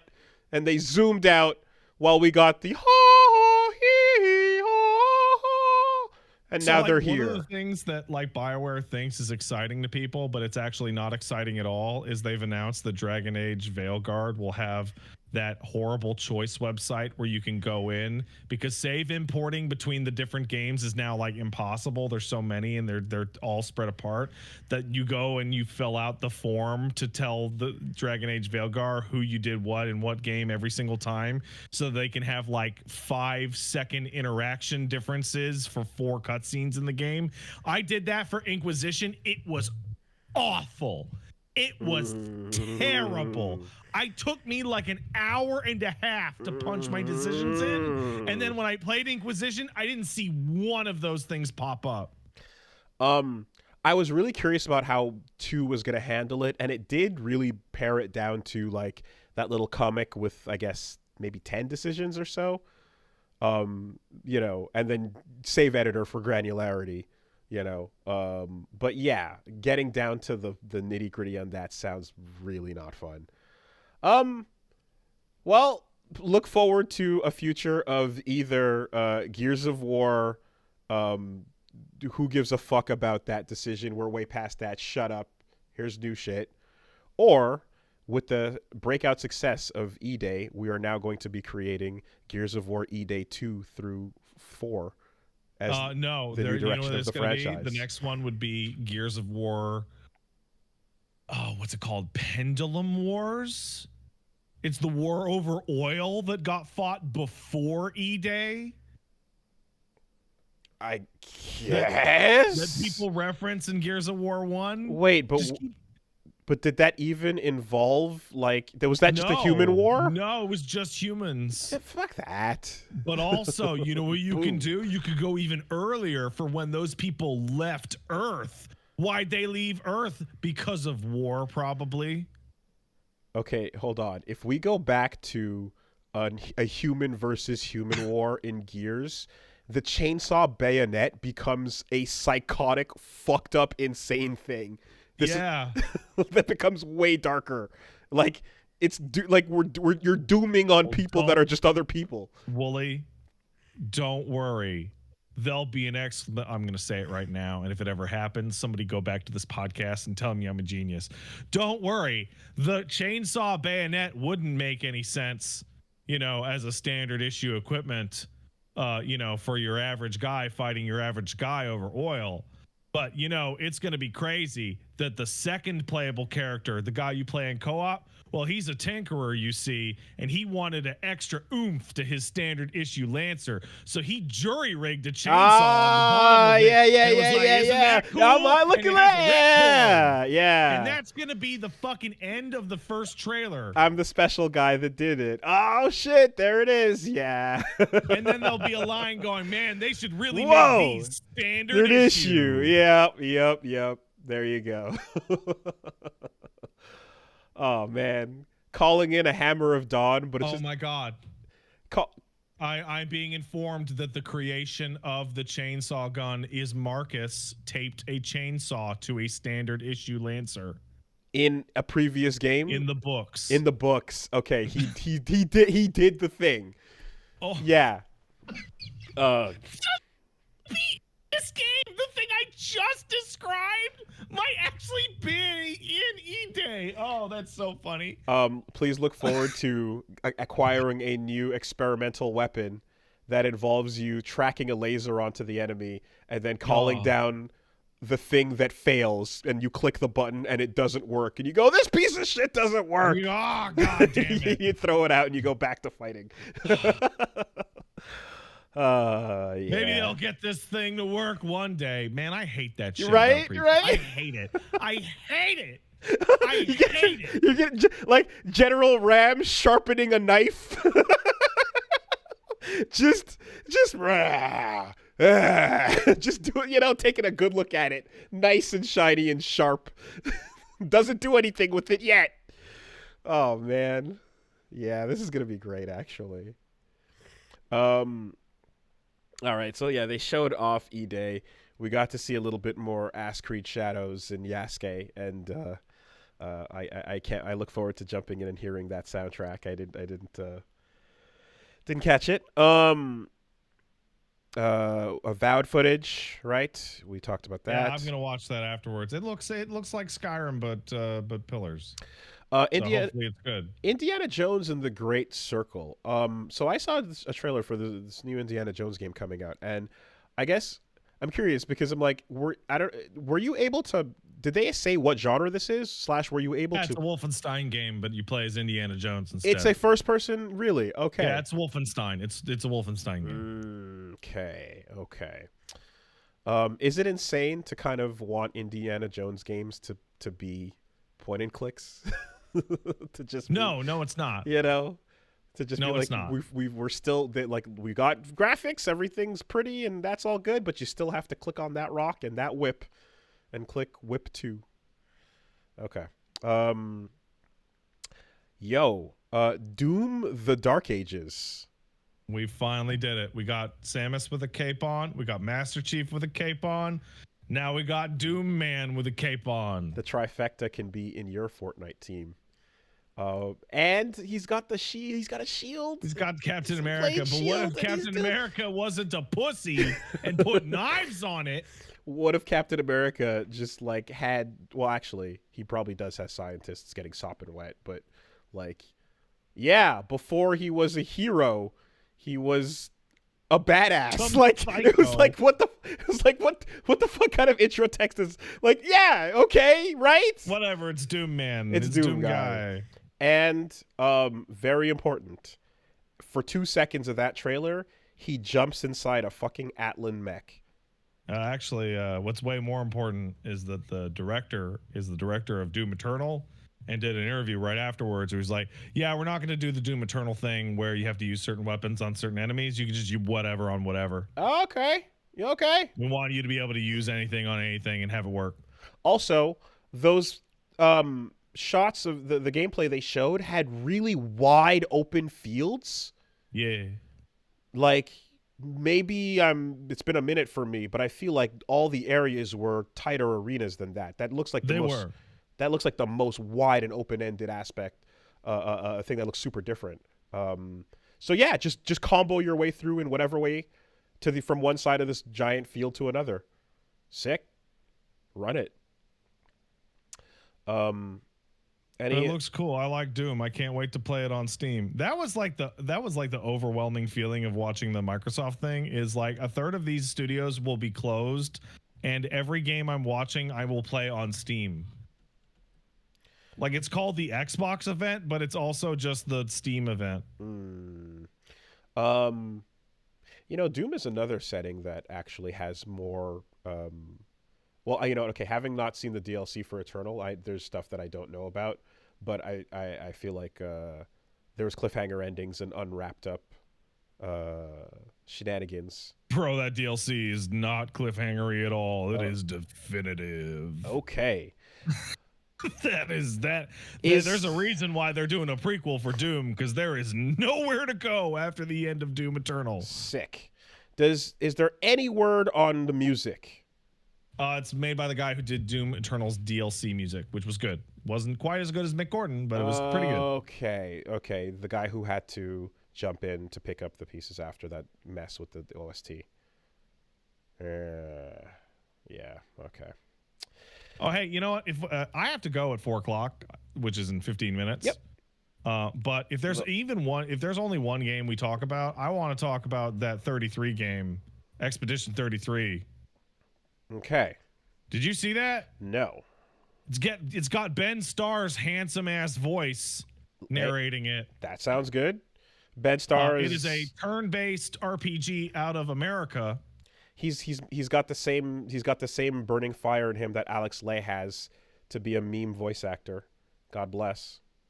He sounds so hot. It's called Claire Obscure. Expedition 33. Doesn't just sound hot. Who's making this? Sandfall Interactive. Sandfall Interactive. Okay, so yeah, you can watch the trailer in the background while so basically coming to Game Pass day one. Mm-hmm. It is a where is Sandfall Interactive? France. Founded in 2020 in France. So it's a setting in which some painterly magic bitch just writes a number and everyone of that age just fucking dies. Okay. He writes the number 34 and everyone who's 34 just fucking dies. Okay. And so they're like, we gotta go get that bitch and use a turn-based RPG system in a very, very pretty looking setting. Wow. I mean, it's pretty. This is all super pre-rendered, of course. That's a fucking insane. Oh, they just get Thanos'd. Yeah. Okay. That's a wild premise. These are former Ubisoft devs, apparently, who made a new studio. So that's cool. There's a detail about it that you might be personally interested in. A lot of on their team website, a lot of their favorite games for the team members are listed as Final Fantasy. Mm-hmm. And the game's original code name was Project W.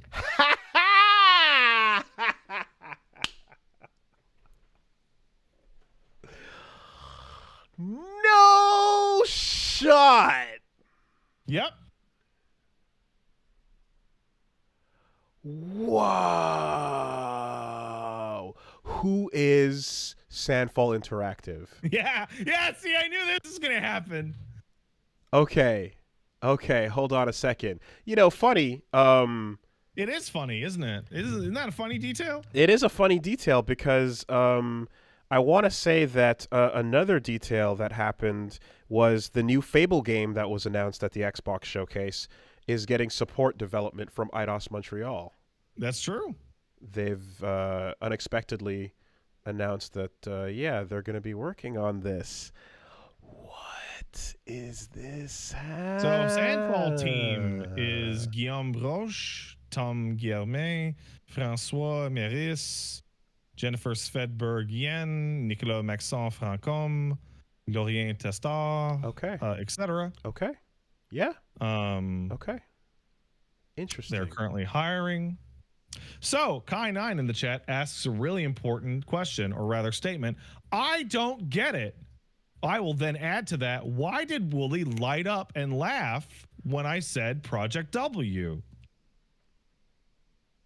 Well, we can go to YouTube to find out Project W was the name. What does YouTube have to say about all this? Well, Bunny Hop put out a video. Bunny Hop put out a video. Did he? He did. Project W. A long time ago. So you could reference that instead of asking Woolie, which is Eidos Montreal was making a Final Fantasy game. And it was called Project W. What else does the video say? I haven't watched it in years. Okay. But the long and short of it, yeah. What else does publicly available information say about Project W? It says that Pat, I'm just you take it. You take this story. You take it away. Eidos Montreal was making a Western Final Fantasy game, but it got canceled, and it was very sad. And I'm sure there were many other details that I can't remember. Regardless, it's very interesting that these French people out in France love Final Fantasy and are also making a turn-based Western RPG that was named Project W. That's crazy. Fascinating. I wonder if these things have anything to do with each other. That is incredibly fascinating. That is such a weird coincidence. Now the thing. And Ben Starr, lead voice actor of the recent Final Fantasy game. I don't. Is going to be the main character. I have to go see this game's announcement and I'll look at things. Here's the video. I don't send it to you now. Yeah. But wow, it looks really cool.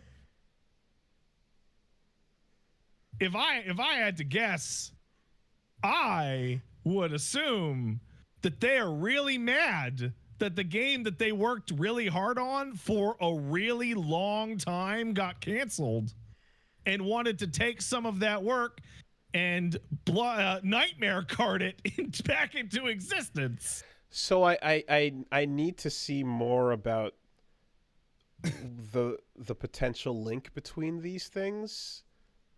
Currently, the link is the name and French people. I haven't done the legwork to find out specific French people. Okay. But I wouldn't know any of those names. I don't know anyone who would know any of the names that worked on that first one. Okay. Yeah. All right. I'm live in front of a microphone and I don't know anything. You don't know anything. I'm just bringing it up because I think it's cool. This could be completely unrelated. It could be. I don't know. Anyway. It looks cool. That's an interesting premise, though. That is pretty wild. Yeah, was there an article? No, you know what? We can't do this live. I want to say there was an article that popped up. It's like something from the rumor mill a million years ago. A million years ago.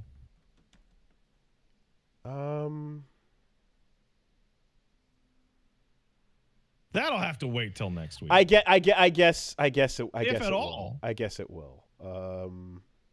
Yeah. All right. Well, anyways, hey, beyond that real quick, Perfect Dark, new Perfect Dark game coming. Good, really far away. I'm surprised that the games continue at Perfect Dark's as a brand continued existence, given Rare's absolute non-existence. I don't know if Perfect Dark can be described as a brand, considering it has like one game, two game, one good game. If we can only count the ones that are good.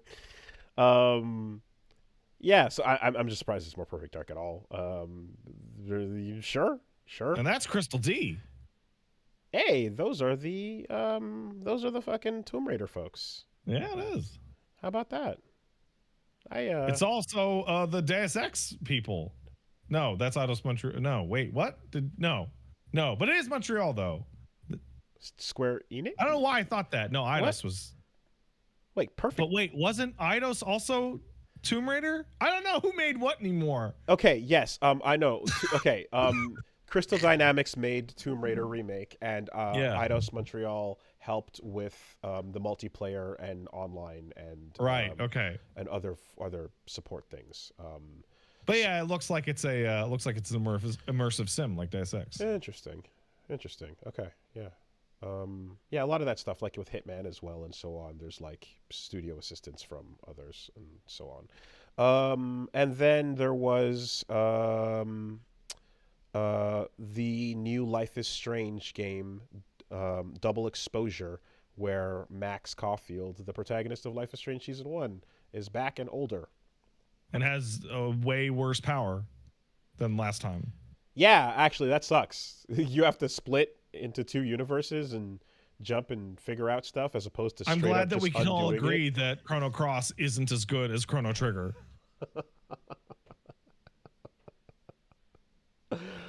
Hey You're man. right. Switching between dimensions is much worse. Hey, those little kids were dressed up like some cool characters. And kid is all right.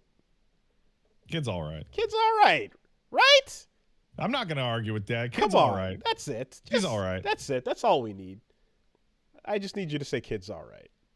All right, let's get out of here. Let's take some letters. If you want to send in a letter, send it to castlesuperbeastmail@gmail.com. That's castlesuperbeastmail@gmail.com. It might sound something like this if you keep it brief and make it funny and don't hide racial slurs in it. Don't do it.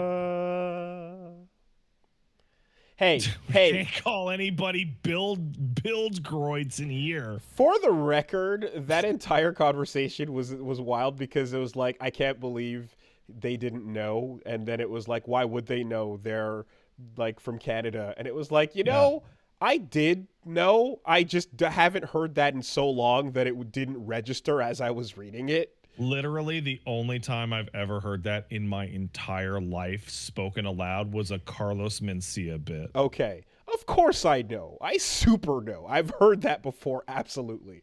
But it's such a weird, old pull that I'm like, it did not register until after the fact. So, Oh, drop my key. Ah. All right. Here's one.